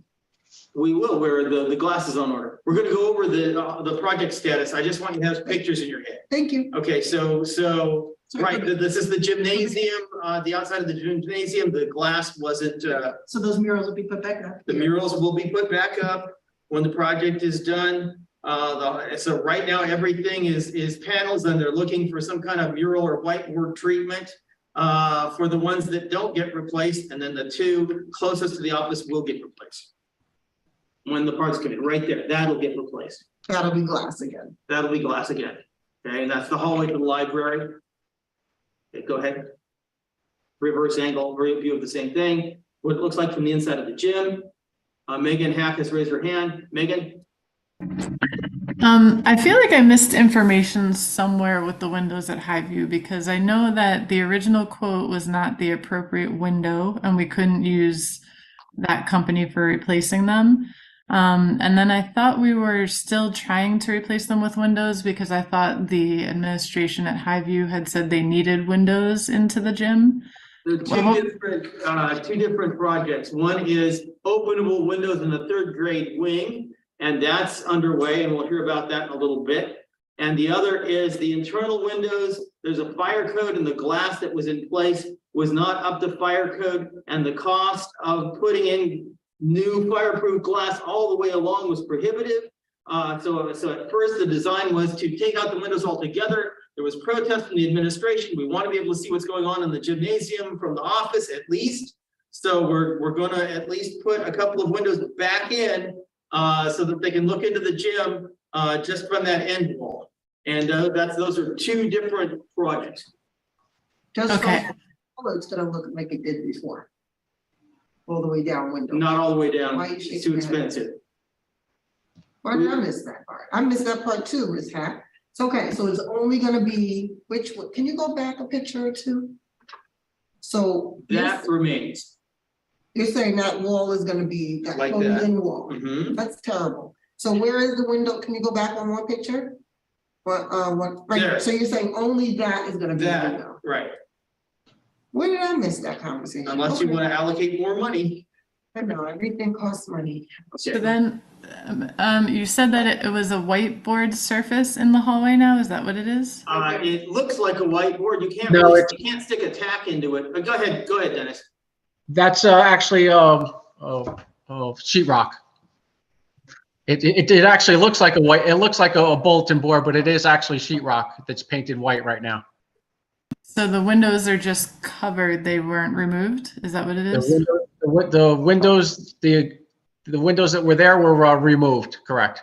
And there was framed out and infilled with fire retardant materials, sheetrock. Okay. Okay. Go ahead. Okay, that's what it looks like from the inside of the gym. Now we're looking, I walked all the way around the outside of Highview because I wasn't sure where the flashing, we were done with the roof except for the flashing a month ago. And now we're done with the flashing. So just continue the tour. And you tell me when we hit the spot, does the roof is white now? I took a picture now with no snow on it, it's still white. Okay, circulating around to the north side playground. All right, Sorry. have we hit the flashing yet? Just a minute, back up. Sorry, back. there we go. Just let me see this. Okay. There's something in the chat again. Could the people chatting say it out loud? I'm the person who put the question in the chat. This is Dr. Iverson. I'm sorry, I just joined. I had a meeting beforehand. Can you hear me? Yes. Thank you. So yes, the window question, I just put it in the chat. I know that's what you're discussing. I just joined in. I thought there were several discussions on the windows. I didn't hear a decision to put those windows back. Are you saying, Trustee Warner, that's the decision that's been made? I'm saying that the last decision that we made was that if we put all the windows back, it would cost us $90,000, and we're not going to put, that's way over budget, but we could get away with 2 windows on the end closest to where the principal's office was. And so then Lisa said, okay, we will make it so, and we took that forward. So the decision now is to go out and just replace the 2 windows on the end. Okay, I wasn't aware of that. Yeah, I don't remember that either, but. Yes, we were in Highview and go ahead, Dr. Iverson. No, I just was not, I just want to be caught up on where we were. I just don't remember. I remember the discussion we had with the board around the windows. I don't remember us coming to that resolve. We talked about other options that are available for the administration, to have that a potential to,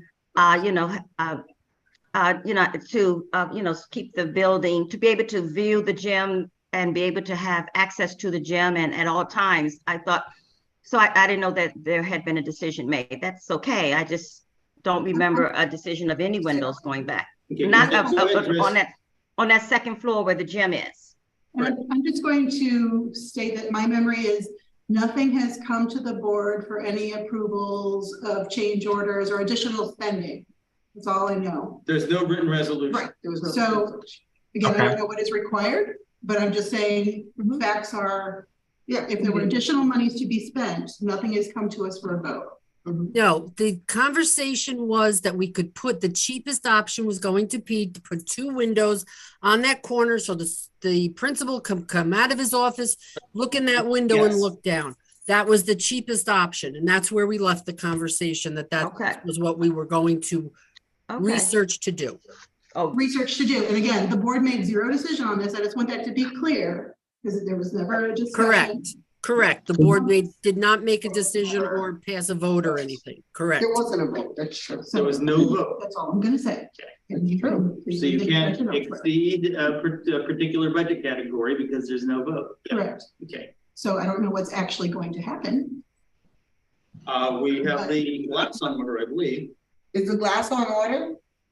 No, we had a quote to see how much it would be to do the whole hallway and then to do just a section of the windows, and it was still, it was correct. It was one of those things that we were going to try to fit into the budget to have those 2 windows put in, or wait and see if there was money towards the end of the year to have it done, possibly over the summer. We still had to find the funding for that. So as of today, the gym walls will remain as they look right now, correct? Correct. Yeah. Okay, so what action does the board need to take in order to change that? Exactly. Good question. Well, we have to find the money for it. Where are we going to get the money to do that? Can you include in the board packet the estimates that you guys got? For those 2 windows, I guess it's only 2. I gotta give into that one because you're right. I do remember that part of the conversation. Can you give us the estimates for those 2 windows? So that we can give you what I mean, it's not a formal proposal. We just asked the contractor, could you tell us about how much it was going to cost? We could give you that. Yes. Okay, thank you. Do you want this committee's input? Sure. Do we want the committee's input? Does anybody from the committee want to give any input? I see no hands. If it will cost more money to put a window in. I see Katie McGee's hand. Somewhere. I see Katie McGee's hand. Katie McGee, what do you think, Katie McGee? I just want to say, and I was glancing, pretty quickly. So earlier when we went over the finances stuff, there was a fund balance from a couple of years ago, 1.4 million. Is that earmarked for stuff? There was 88,000 left over from something. Is that earmarked? I mean, can any of that be? Any money that is left over in a capital fund that was designated for something else. If you remember not last year, the year before, my first budget here, anything that was left over in the capital fund, we had to bring back to the general fund and ask the taxpayers to re-put it back in the capital fund and designate what that was for. So if there is money left over from any capital project, that's the process that we would have to do. Okay, so that's good to know, though. Obviously, at some point, we want to spend the money, so we will have to go through that process. And we have a very long list of things, and I'm going to be quiet now. No, it's good. You're always helpful. Yeah, we have a leaky roof. Could you just repeat again the rationale for having the view of the gym through the principal's office? Basically, we're not allowed to, we can't put up cameras. So the general idea is that if something is going on in the gym and the principal is called right now, he has to run down the stairs before he can get to the gym door and open it up and see what's inside. Whereas right now he takes 3 steps out of his office, looks through the window and sees what's happening in the gym. I will also take Okay, the so opportunity we- to point out that no other gyms have. I was just gonna say that. If I could give that to the others, I would. He's used to that, but in our other buildings, there's no camera to principal office. Correct, correct. So we're just making things less safe than they were by conforming to the fire code. But let's not talk about safety too much. So. Why not? Well, we don't want to say we're. We have other Wow. personnel on the floor too. Yeah, we do have. There's lots of, Reasons why we should. public, Ms. McGee's input. I have an Okay, opinion. I'm sorry. Okay, Mr. McGee. Did you have more input on that? No, I'm thinking it over. I appreciate the answers, to the questions, I think we should all be thinking this through. Megan, I'm just gonna put out there that I thought originally the windows into the Highview gym were strange in the building because no other gym really does have it. But having walked through that hallway in Highview, it made it feel less small. So it's aesthetic. I don't think it is necessary, but I do think it was something nice in the school building. That's all. okay. Carol, Just a question, now that we have a nice new roof on Highview, are we talking about putting solar panels up there? yes, And is that part of phase 2, or is that part of the energy? No, performance contract? that's part of the performance energy contract. performance contract. Okay, great, thank you. other comments? Okay, so I think that ends our picture walk. And now we should go to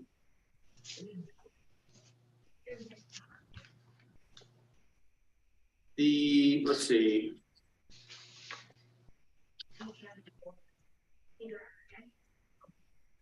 Yeah, we're on track.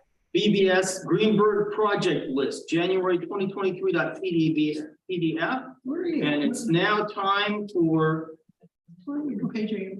I'm on page 3.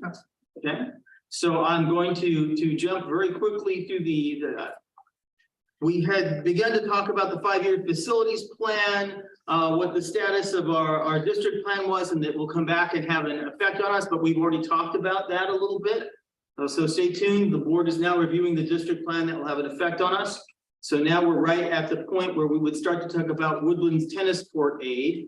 And that is one of many projects which BBS has come up with a project status report on. And so I would like to turn this over to BBS and have them work their way through project by project of this status report. Fred, are Michael you Messina, available? do you want to jump in? Sure. Mike. So some of these we've already talked about, so I'll go through pretty quickly. Woodlands, the middle school, high school security vestibule, we have a schedule that was submitted by the contractor now that we have the idea of when the windows were coming in for storefronts. And he's going to be mobilizing the end of February, and we'll see them on site through March, April, May, until completion. So that's pretty much the update there. The administration building roof, we talked about that. There's nothing more really to update you on. It's about 85% complete as far as the project goes overall. Highview Elementary Phase 1 capital projects, the roof there obviously is done. The manufacturer's been out there, the representative, to make sure the work was done to their satisfaction, and it was. So they'll be issuing the warranty to pass along to the district for that roofing project.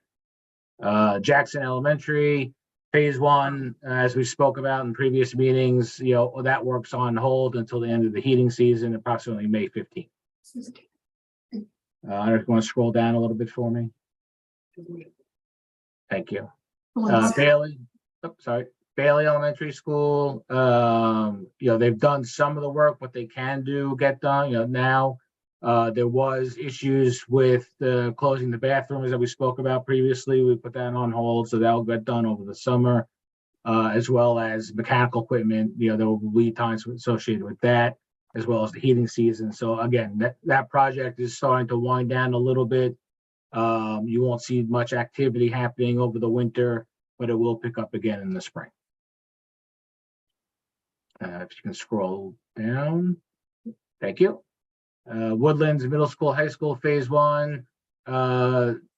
Same thing there. You know, they're on hold or have been working, doing what they can to get done.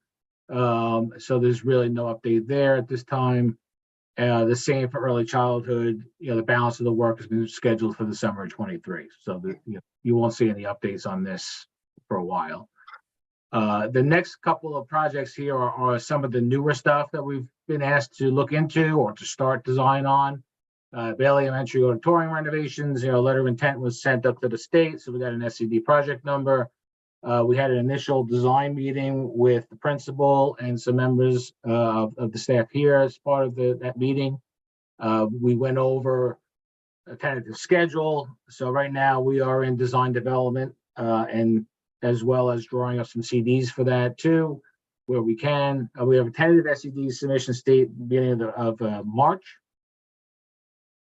We've done some roof inspections with Dennis and a contractor that worked on one of the other buildings for us, try to identify the roof leaks. You know, we had a line item in that budget to do roof repairs. It was a smaller number. And consequently looking up at the roof and finding out that the shingles are well past their life expectancy, the repairs is really more of a replacement job. So we've talked with Dennis and mentioned to him our recommendation is that we'll start at the highest point, which is the cupola. Apparently there was a hole in the cupola, which will get repaired as an emergency, you know, as soon as possible. We will rebuild or repair that area of the roof as best that we can to try to tighten that up. But, you know, we need to discuss, I guess, as part of this committee, how do we proceed with going forward with the balance of the roof? Because even if we address some of these leaks, we can't address all of them because the majority of it is fortunately due to the roof shingles and their age. So, you know, we're proceeding with the design of the auditorium. You know, the seating has been talked about. Fabric for the cushions has been selected. The finishes for the chairs have been selected. We're going to be having another design meeting to go over carpet selection, paint selection, review the proposed balcony railing solution that we discussed at the design meeting. And I believe there's a copy of the minutes that are included with this meeting agenda that you can read through if you'd like to see that. And that's pretty much where we're at with that. You know, I threw on this list, the schematic design is underway and may require a topo survey. I'm sorry, I made the wrong thing. Additional testing for asbestos and lead. There was some reports done previously, but the lead, I think for the paint hasn't been tested, so they'll be in there. Dennis could probably give you an update on that as far as what the timing is with the virus science. And that's pretty much where we're at with that project. All right, before we go any further, Julie, you were at one of the meetings for the auditorium fixes. What was your experience? Well, Mike pretty much summed it up. That's exactly what we talked about. The roof review happened after that meeting. But that was it. We looked at with Ms. Rossi and Ms. Buckout and Ms. Weinberg, who are pretty much implicated in that space. Talked about number of seats, and we looked at different seat configurations. We also talked about the risers, and I had a conversation with Ms. Rossi after the meeting regarding the risers, and neither of us could remember, was there a decision to use the existing risers or to get new? Her preference is to get new, because if we use the existing risers, we lose seats on the main floor. You don't lose seats with new risers? Why No, not? because they're curved, the existing ones, the new ones would be straight. I don't know any more than that, so. I can speak a little bit more to that. I'm sorry. So you will lose some floor area for the risers. You know, there's just no way around that. You have to give clearances to get up and down off of those risers. I think the discussion we had was your existing footprint for the curved risers that you currently have is larger than what you could potentially buy to shorten that size or footprint in front of the stage. So, we're going to, at the next meeting, revise our layout to show the risers, show the actual seating counts with the vendor to get that ironed out. And we can always modify if you come back and tell us, hey, we bought these new risers, they're this size and they're smaller. We can then investigate before we place the order to see if we can add another row of seats in the front of the auditorium. But I think either way, we're going to hit that number that you gave us of like 475 seats, which is above what the current head count is for that. Just by reopening the balcony, making that compliant, and adding the seats up there. There was, I'm sorry. So you hit that number, including the reopening of the balcony, and is there, can you just remind me then, do those conversations include making sure there's space for the audiovisual needs? So when we do the final layout with the vendor that provides the seats, there'll be handicap accessible or accompaniment seating that's there. There's no money in the budgets for any kind of audiovisual improvements. So whatever systems you had, or if you didn't have any systems in place, you're not going to get any with this project. Right, I understand that, but the systems we had in place were taking up seating. So now if they're not going to be taking up seating and they're just restricted to that little projector booth up in the balcony, I'm wondering, is that sufficient for their needs? Or do we need to count on them using some seating that you guys are including in your 475? Good point. So we could bring that up at the next design meeting to make sure that any additional AV equipment that you have to bring in has a spot to go. Thank you. Yep. Okay, and then I interrupted you, but I had another question about the roof. Yeah, me too, but you go first, because you have the floor. Go ahead. No, you just, I know the number we gave you included some patches on the roof. It sounds like you're saying we're It's gonna the go same over that and you have additional funding for roof. I'm looking at the BCS, it says replace all EPDM roofing and spot repairs to shingle roofing, blah, blah, blah, and a whole bunch of other stuff. That's over $1 million if we fix the roof, unless some of that's already been done. Do you have a ballpark of what additional funding you might need to make it watertight to finish this project? We haven't gone that far with it yet. I would assume that the money that we had allocated in the BCSR report, some of that could be used towards the shingled portions of the roof. But now that we've done somewhat of a more detailed look at just the auditorium area, unfortunately, there's a lot more work that needs to be done there than just some small patches. So, we're proceeding right now with the money that we have budgeted, as far as roof repair goes. And that's why I said to Dennis in the meeting that we will start at the cupola, being at the highest point of the roof. But there is some parts of the flat roof, for example, have lifted away. That could potentially be causing some of the leaks you have as well. So we're going to look at that too. You could add alternates to the project when we go out to bid, so that if, let's say, the seating or the carpeting and painting comes in under our budget and we have additional funds, we can always award an additional add alternate to the project to get some additional roofing done. There's ways to get the budget monies that we have and use all of it, 100% of it, as best we can. Okay, if I remember right, You have 515 or? it was originally $50,000 for the roof patch. But when we talked, remember somebody came and said, why don't you put the weather vane back up on the cupola? Right. And it turned out that the price tag on that was $145,000 because you had to replace everything underneath so the weather vane doesn't fall off again. Right. So we know it's going to go up fast. All right. So that was exactly the question that I had. How much do you think it's going to cost to get to patch the roof, replace the roof? Because again, it's budget time, and if there's going to be any discussion about a teeny tiny bond, which we'd have to probably decide by next month, so that we have everything done in a timely manner for the May vote. I'm not talking about phase 2 bond, I'm talking about teeny tiny bond, teeny tiny baby, a couple million to fix the roof, single digit. Then we need answers sooner rather than later. And I'm totally speaking out of turn. I apologize to everyone who's probably annoyed by what I'm saying. I felt the need to say it. Bond for May, question mark, RJB roof bond. Okay, I'll play the bad guy. question mark. Okay. Thank you. And there will be financial investigation to figure out how much it would cost to definitely take care of that part of the roof. And then we can have more than one number to play with. Okay, let's be clear, it's a according to the BCS, it's a replacement, not a repair. Correct. But we can move money. We can move money for current year capitals to the capital fund, as I heard you guys say when I was out of the room. It's all. Exactly. Okay. Okay, next project. I have one additional recommendation, and I mentioned this to Dennis already. If there's going to be testing done for asbestos and lead in the auditorium that needs, for the painting, while the Enviro-Science is out there, I would suggest that you have them do some roof cores or do some shingle and flashing testing as well up there in anticipation of replacing that shingled area. So at least we know then if there's additional funds that need to be put in for abatement. We did the lead for the interior projection booth, right? I thought we did all that. And we did the asbestos removal for the inside of the auditorium. Okay, Yeah. so go ahead.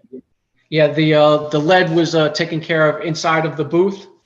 There has been some conversations back and forth with Mr. Messina and Enviro-Science regarding some areas that still need to be tested. The lead paint in the auditorium itself, the plaster, and there was some talk about also the roof in anticipation of the upcoming projects. There was a correspondence going back between Mike Messina, me, and Drew Cheskin from Enviro-Science for the testing.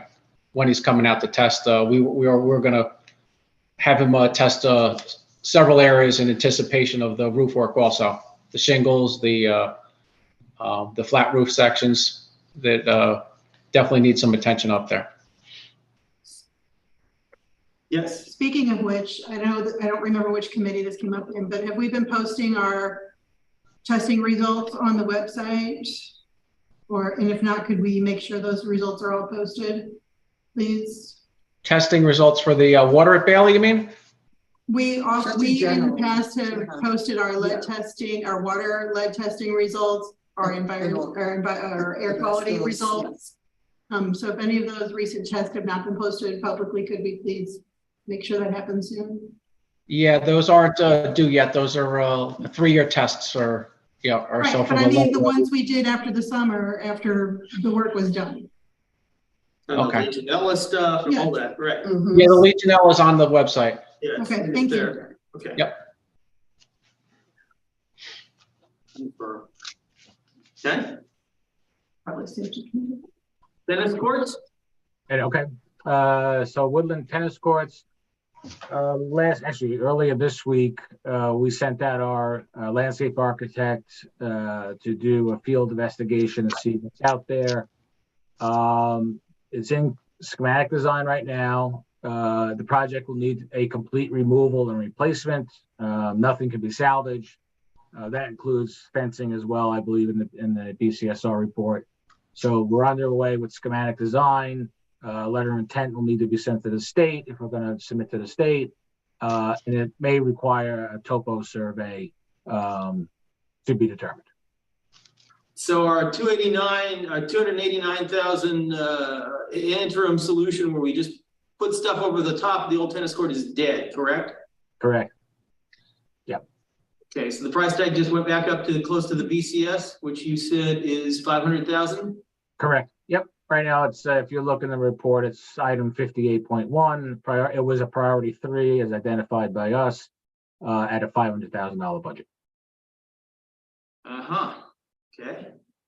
Questions or comments on this topic? Using the other flooring that USTA does not recommend. I'm gonna go back. I'm gonna go back to tennis court for dummies. Can you walk me through how we go from the 206? I want to say the right number. 283,000 back up to the 500. Like, slow it down for me. I need the Cliff Notes, the short version.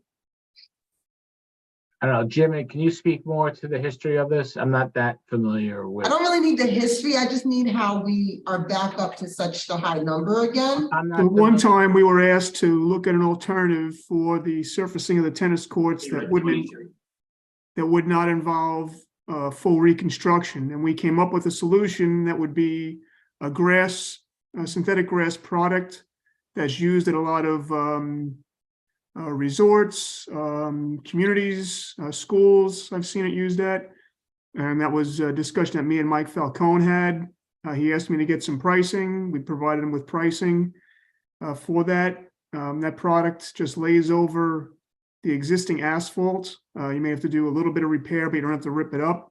And it kind of just, since it's a synthetic product that doesn't, rely on asphalt, it just moves naturally, so it doesn't get all these tears and rips and cracks. So the difference there is you're going from a synthetic grass product with no one seemed to like, and no one seemed to be on board with doing, to a standard tennis court, which is new asphalt, a new coating surface, new nets, new fencing.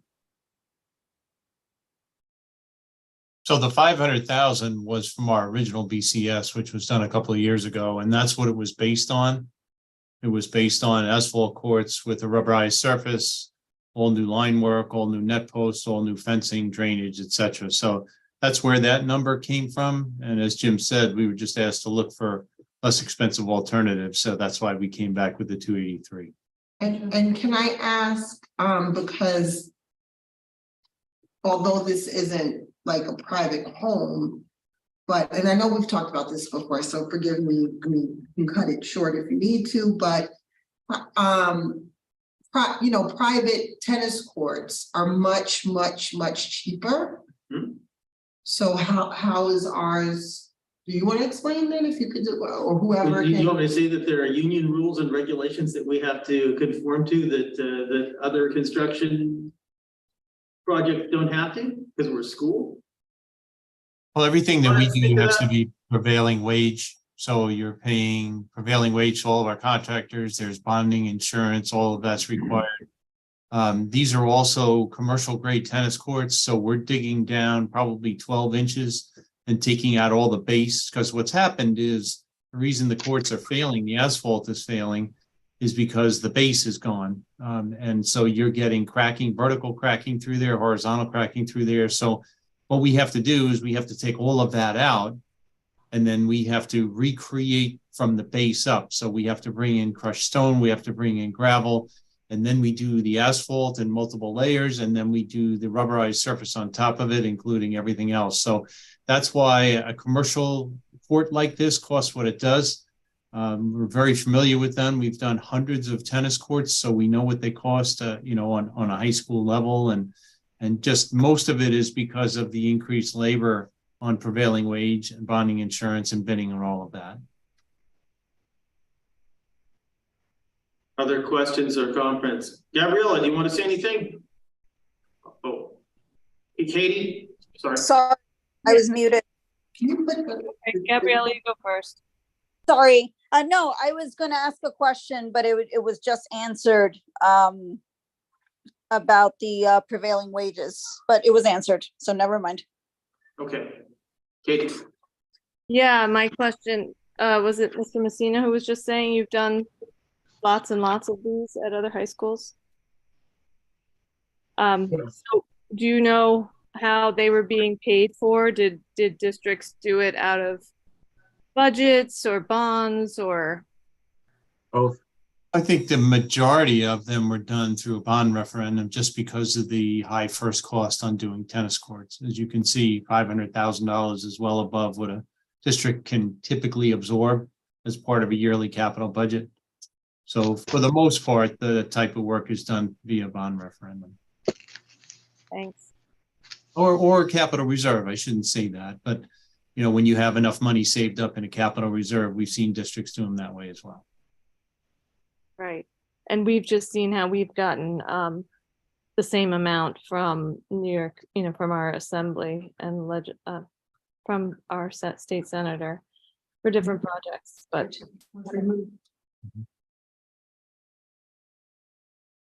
Okay. Next project then? All right, so Woodlands High School. I had more I'm sorry. That's okay. Go ahead. It's on the tennis court topic. Sure. It's just to throw out there. And I was telling Gabriella this. I don't know if, you know, I guess it remains to be seen whether we're gonna put this in a bond or not, but or whether we're gonna try to ultimately have like an outside fundraising thing. There's a lot of ways we could maybe go forward with this, but I did discover that our school physician, Dr. Small, he's a tennis player, and I found that on his website. So just putting that out there. If we're going to be gathering allies, let's keep him in mind. Okay. Thank you. Okay, so running track at the high school, middle school. So right now we're in pre-design. Again, John Longo, when he was out there looking at the tennis courts, looked at the track as well. Being pre-design, if whatever we decide to do would need to be submitting a letter of intent to the state to get a project number. But right now the findings were that existing asphalt is good. It needs some minor repairs. A new rubberized track surface can be placed over the existing asphalt. I just added in here that this was also on the BCSR report. It was a priority 3 item. There was a $500,000 budget associated with it. And one of the line items that we added as part of this inspection this week was that the existing turf looks like it's close to needing replacement. So just to keep that in mind. It was also on our BCSR report, item 58.2 at $750,000 for a budget for that. Chris? So I had, I'm not sure if you, so I believe our existing track is a 6-lane track. I know this information is based on our existing track. I know this is extremely preliminary. So at some point, I'm sure someone would have mentioned to you, or when you get into the design phase, I guess I'm asking right now, can we find out what the difference would be to add in 2 more lanes so it's an 8-lane track, which may or may not be more marketable for renting our facilities, which could provide income if we had 8 lanes. This information I'm saying now might need to be confirmed with the experts in the area, but can I put that request out there to see what the cost differential would be? If you're already going to be regrading, I believe. Well, we can absolutely put together, a difference in cost to go from a 6-lane to an 8-lane. Because we're saving the asphalt, so what we would have to do is add additional asphalt, figure out how to be able to do that in order to keep the metric track dimensions the way they should be. So we'll take a look at that and we'll come up with a price for you. I'll have that definitely by the next meeting.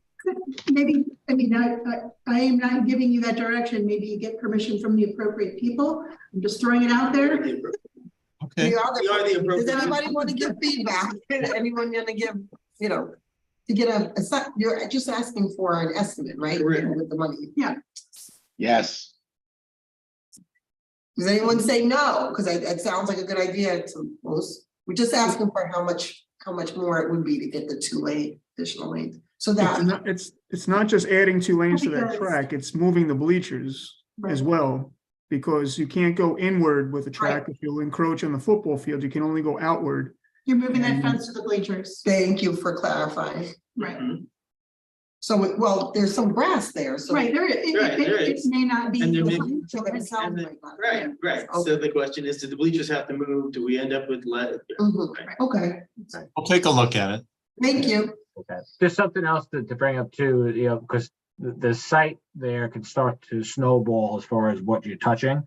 Right. Just keep in mind, in the BCSR report, there are line items associated with the track, the bleachers, ambulance access roads, that type of thing. There were things identified in the report that, once you start doing something out there, you kind of want to tie those other things, especially the priority 1 items, if there were any, into a future potential project for the track. So just keep that in mind. If you're going to start it, you probably want to really look into it, not just extend 2 more lanes onto the track or even just resurface the existing track.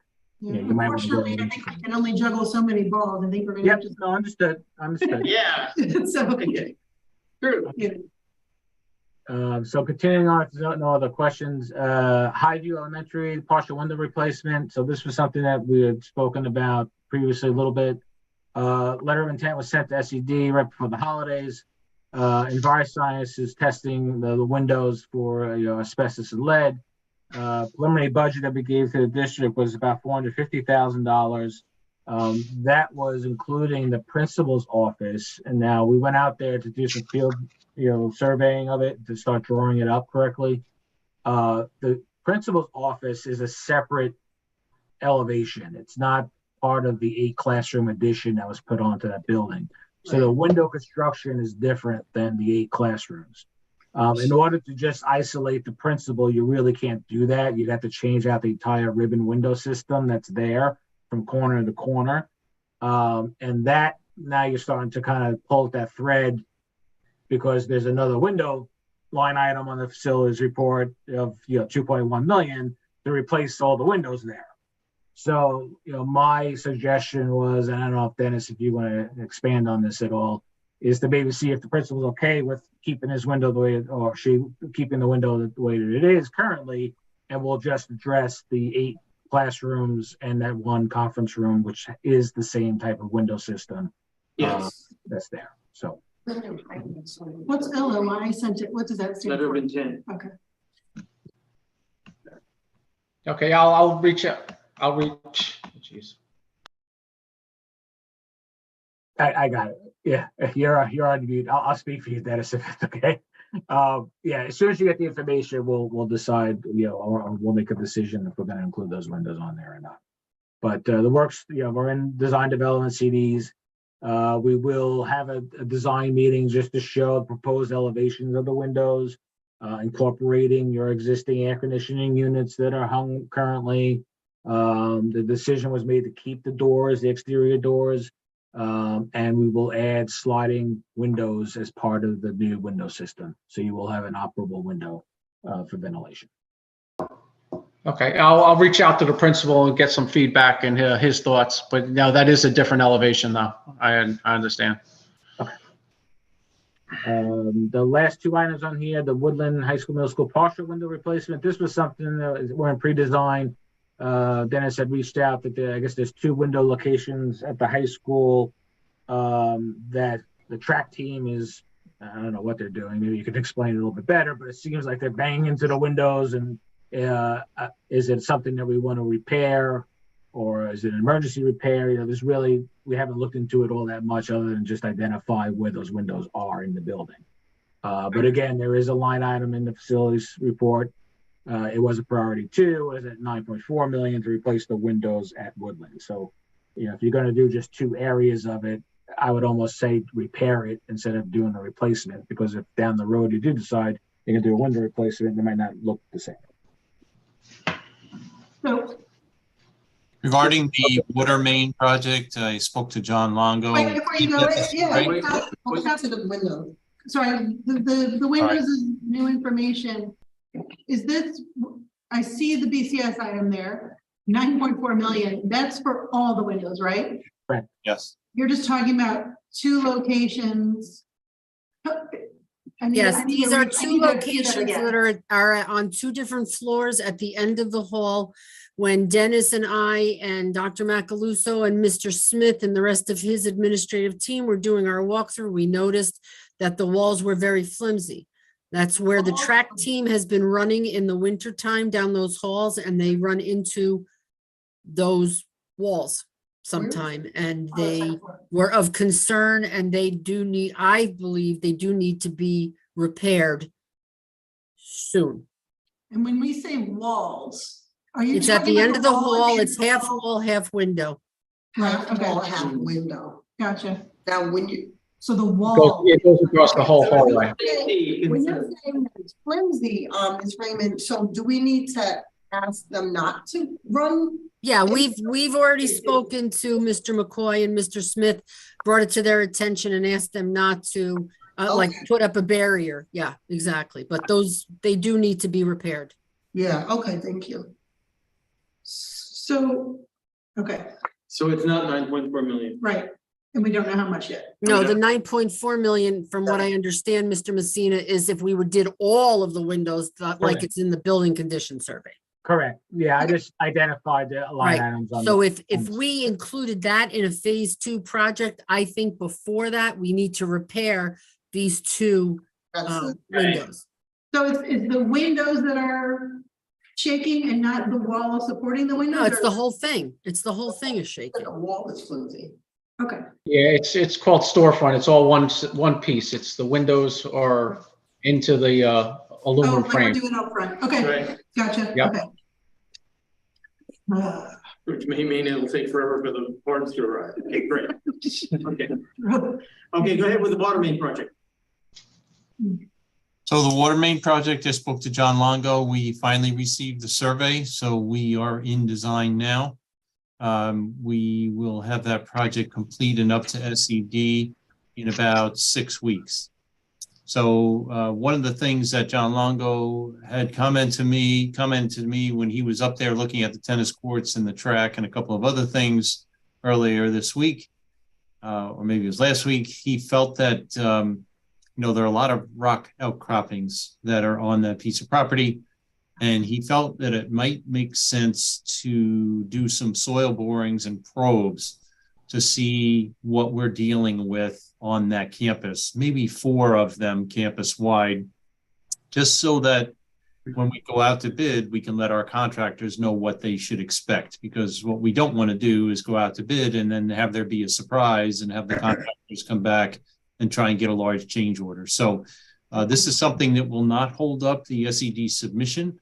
We can do it concurrently and then add that information to the drawing prior to going out to bid. So it's something that I was going to give Ms. Raymond a call tomorrow and ask her, in order to expedite things, what maybe we could do is that BBS could hire the geotech firm and have them go out there so that it would be through us as a professional service and would not have to go out and get 3 quotes, which took a very long amount of time last time we did this for the survey work in order to keep things moving and try and speed things up. So we are in design. We are going up to the state on or about March 1st, but we are a little bit concerned with the rock that's up there and just want to make sure that our drawings are accurate before we go out to bid.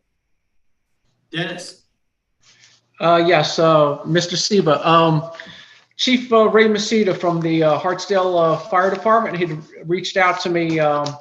He would like to maybe get some input of the people who are going to be using the fire hydrants, of their locations.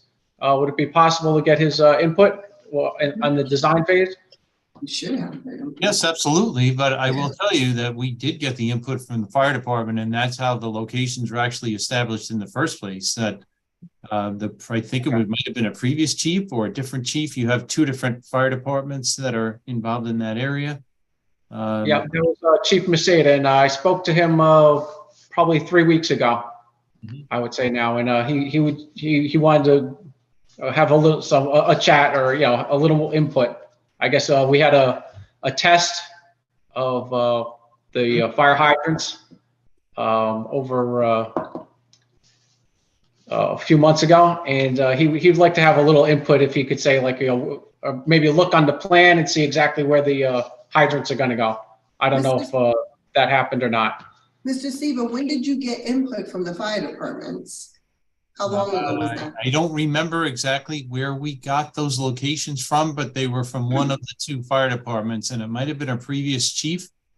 Okay. That site and actually drew on the site plan where they wanted the fire hydrants, and that's where we're locating them. So I thought that had already been done, Mr. Pugliese, but we don't have any problem meeting with, the current fire chief. Perfect. Okay. Yeah, he was interested in having a little conversation then. I think it was before the test. I think it's the same guy, but I think it's before the test. So he may have a revised opinion. Okay. And I'd just like to say, I know the bulk of our property is probably technically part of Fairview Fire Department, but, and I mean the Warburg campus, but since Hartsdale Fire Department has the quicker route with the road, look, can we just be sure we're including both fire chiefs in the conversation at the same time? So everyone's hearing it from the horse's mouth Yeah. at the same time? Call them both, have them at the same meeting with. Yes, no, Yeah. yes, no. That way there's no, right? Confusion? No. Thank you. Just this one I was looking at. Good. Sounds good to me. But Barstow's gonna respond. Okay, so any further questions on the water main project? It's almost 9 o'clock. Yeah. Okay, hearing none. So now let's go back to the agenda, and I think we have blazed through about half of what's here, right? So we did the tennis courts, we did the RJ Bailey Auditorium, we did the water lines, we did phase 1, we did security vestibule and mansion roof, and we're on to smaller projects. Dennis, you should take over at this point and work your way through the agenda. Let's see, 1 second here. Smaller projects. Okay, let's see what we got here. Let's see. I don't know if they're in order or not. Let's go with the start at the mansion. We had the fire department responded for smoke and carbon monoxide in the building the last week of December. The boiler was repaired and put back online. Several days later, during the middle of the end of December, we had a 2-inch water main break in the boiler room. That proceeded to flood down into the boiler room, and one of the boilers was compromised. It had a little bit of water in it. We had the boiler repaired, and both boilers are back online, and the water main was repaired. Let's see, the abatement roof work continues, and the roof replacement continues there. Teacher Center and ECP, nothing to report. We had the boiler service at the Teacher Center on Monday, actually. I see you got a different list. Oh, I have a different list. Okay, let me see. You scroll down here. All right, high view. All right, where are we? I'll pick up at a high view. I'll continue with high view. Okay. Let's see. No, that's the other. That's not the small projects. So for the smaller projects, we have this listed for smaller projects. There was smaller projects list. So look at number 9, Mr. Pugliese. It says smaller projects. This is just from our list, but well, some of these are. You're the. Oh, okay, here we go. Right, so I You think probably got a the better thing was actually listed. The Yep, I got you. Okay, Jackson. So. Yeah, okay, this is some older stuff. Well, that was from the last time. LF Jackson, we had a boiler serviced. One of the boilers was needs to be re-roped. We're using it for emergency use only. We're trying to get that put in with the energy performance contract. If there's some budgeting in there. Let's see what else we have here. Storage. Okay, and also at Jackson, we had the fire marshal, the fire inspector. He was not happy. We had some art room class on the stage 3 days a week. So what we had to do in order to be in compliance, pass our fire inspection, we had to move some furniture off of the stage. The art teacher now is pulling out into the classrooms, and there were some excessive amounts of small group instruction in the hallways that we had to displace and put them back into separate areas.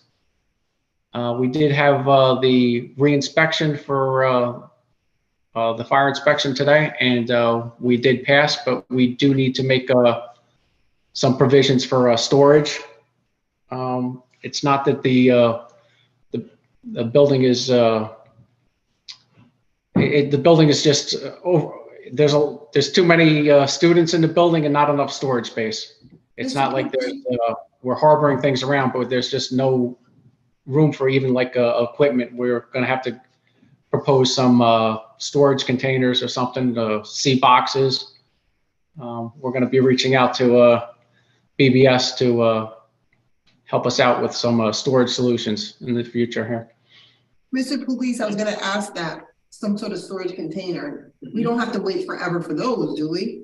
Oh, well, there's a process that, has to go up to SED. It has to be planned out. It's Just to get a container to put stuff in. correct. Yeah, we have to do something with our storage. Hey, okay. And let's see what else. we have. Unfortunately, they have to be logged into SED. They have to give you an SED number. They want to make sure that there's ventilation in there. They want to make sure that there is panic hardware so that nobody can get locked into the storage container. That makes sense. There are certain things that they need to check on. Okay, thank you. Thank you. Okay, continue. What else? Can we scroll down the list here and see if I missed anything? This was just discussed. This was just discussed. Yep, I do the roof. I was up on the roof with the contractor a couple of weeks ago for the pre-inspection for the warranty with the manufacturer and the contractor. And everything went well. There was one or two things he wanted to correct, and I believe those were corrected 2 weeks ago. Awesome. Good. Really? Let's see, Bailey. There you go. Bailey, we were actually on the roof with the roofing contractor and BBS, myself, a couple members of BBS. We looked at the shingles, we looked at the flat roof sections, and it was evaluated by the roofing contractor, Armortite. He's going to be giving us a proposal of how we could rectify some of the worst areas that we saw. So let me ask you, is the proposal for specifically the area above the auditorium, or is the proposal the worst areas you can find on the roof? Well, we looked at the, obviously above the auditorium. Okay. We looked at the cupola, well, the tower. Mhm. We looked at the shingles, and we tried to identify the roof. It wasn't as bad as we thought it was going to be, but the shingles have outlived their useful life expectancy. So there was only one layer of shingles on there. There was some talk of putting another layer on, as opposed to a total rip off. But that would be a conversation for another day. Okay. We know it's $1 million plus to replace the roof. Let's see what the You want to repair talk would about be. the elevator? The elevator, we had a piston changed a week or two ago, and now we're waiting for a sensor. There's some type of sensor that it's been on order for about a week and a half now. Mr. Pugliese, or maybe Dr. Iverson, what happens to our students that need to use those elevators? Or even staff, like what? I believe that there was one student that spends most of the time on the one floor. The elevator can be used for emergency use, but it's not advised. It does work, but what they've been doing, if they have just it's more of a lift. You put the paper in it, you send the elevator down, and you open it up on the bottom. So if we have a student in a wheelchair that, which we've had, depending on, the need at the time, you're saying they can only use that one floor? Well, what they can do is they could go up with this, I believe that student is typically on the bottom floor, but you can also, there is a wheelchair ramp around the front of the building, I was told. Okay. If they had to use that. Okay, thank you. Yep. Okay. Let's see. So let's see, Woodlands? Woodlands, okay. Woodlands, we had some chemical storage. We had some chemicals removed from the chemical storage room, that old chemicals that had been in there for decades, it looked like, from the containers that were becoming rusty. They were And where's the removed by, chemical storage located? that is on the second floor in the science storage Got it. area. Was that, sorry, were kids, was that a room in use by? No, it's in a chemical storage room inside of a chemical storage cabinets. All Okay, the, so staff, nobody had. no, that's only staff access only. That's where they keep But their then, but chemicals. it wasn't like a working space for. No, staff. not at all. No. Were those chemicals that was used for academic purposes at some point? Correct. Maybe years and years ago. Not recently. And I'm not gonna, it's late, plus my memory sucks, but I can't recall the name of the document, but there's a document that's supposed to list like all chemicals.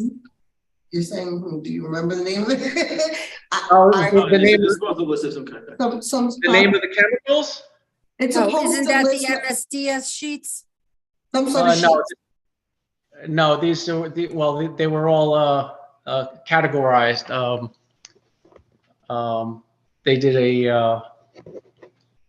So my point, where I'm going with this is there a way for you to know in every building what chemicals are there, what chemicals are old, expired, you know, the storage running out? Yes, the science department did a chemical inventory of the stuff that was going to be removed, the stuff that wasn't used, and a team from BOCES contracted out to do the hazmat work and take the chemicals for removal.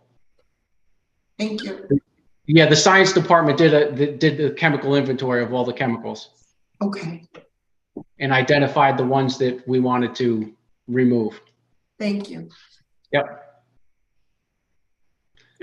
Woodlands also, we had some hardware installed on the cafeteria doors to be able to secure those during a lockdown.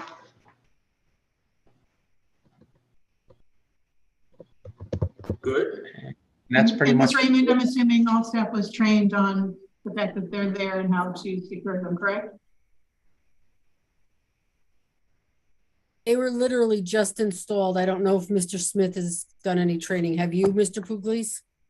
The training on the doors, it's no, you just lock them. I Just to believe. make all the security staff aware that they are now in place and ready. Oh, yes. It should be part of Everyone's their aware. procedures.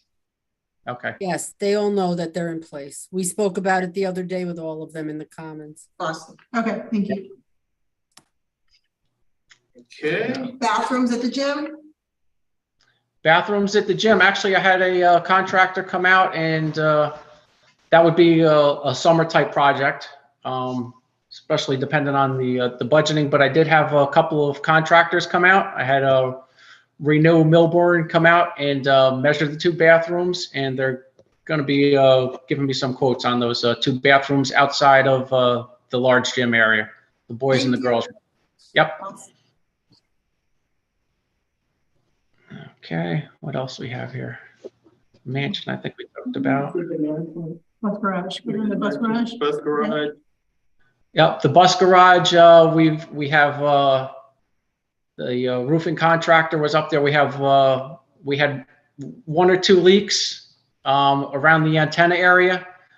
One of them has been intermittent. He's been back there a couple of times, depending on the wind, how the wind blows the water under the panels up there. That's ongoing. Just when we think we have it under control, it's the same spot a leak about 2 months later. So that's needs constant attention up there.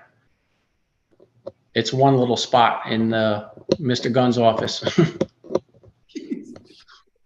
Okay, so then that takes us down to phase 2. Priorities include ventilation, building envelopes, BCS priority 1 and 2 items, and early childhood program classrooms. And so the idea was that once we get the energy performance contract scope under control, we can then figure out what goes into phase 2, and we will be expecting some suggestions from the administration. But I would like to state that maybe we don't need to wait until December 2023 when we will know the exact scope, that we should start discussing this now, discussing phase 2 now. We know broad strokes that there are 5 million projects. If we could at least whittle it down to what the final 5 would be, final 10 would be something. Can we not just discuss? We have to have a preliminary list that we came up with over a year ago. Right, that right there. Of the priority 1 and 2 items, so we can pull that back up. I don't have it in front of me, but I can go get it. So we're still with the broad strokes of what you have here: ventilation, building envelopes, blah blah blah. And what we do with the ECP, right? Yeah. All right.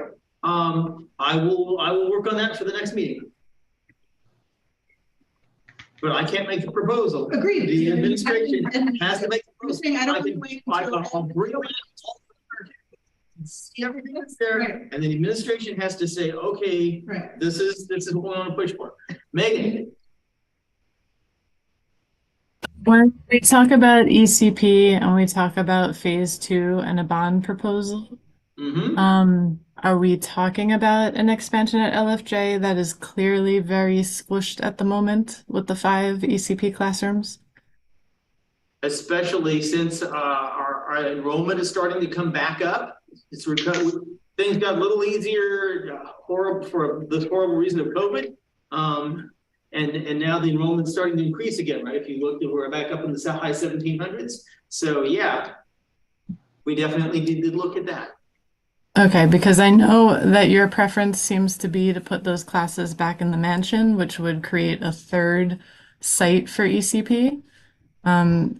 I think the better option at this time would be to try to keep to 1 or 2 sites with ECP and try to give LFJ back a lot of those classroom spaces that they lost. I would argue we should have one site, please.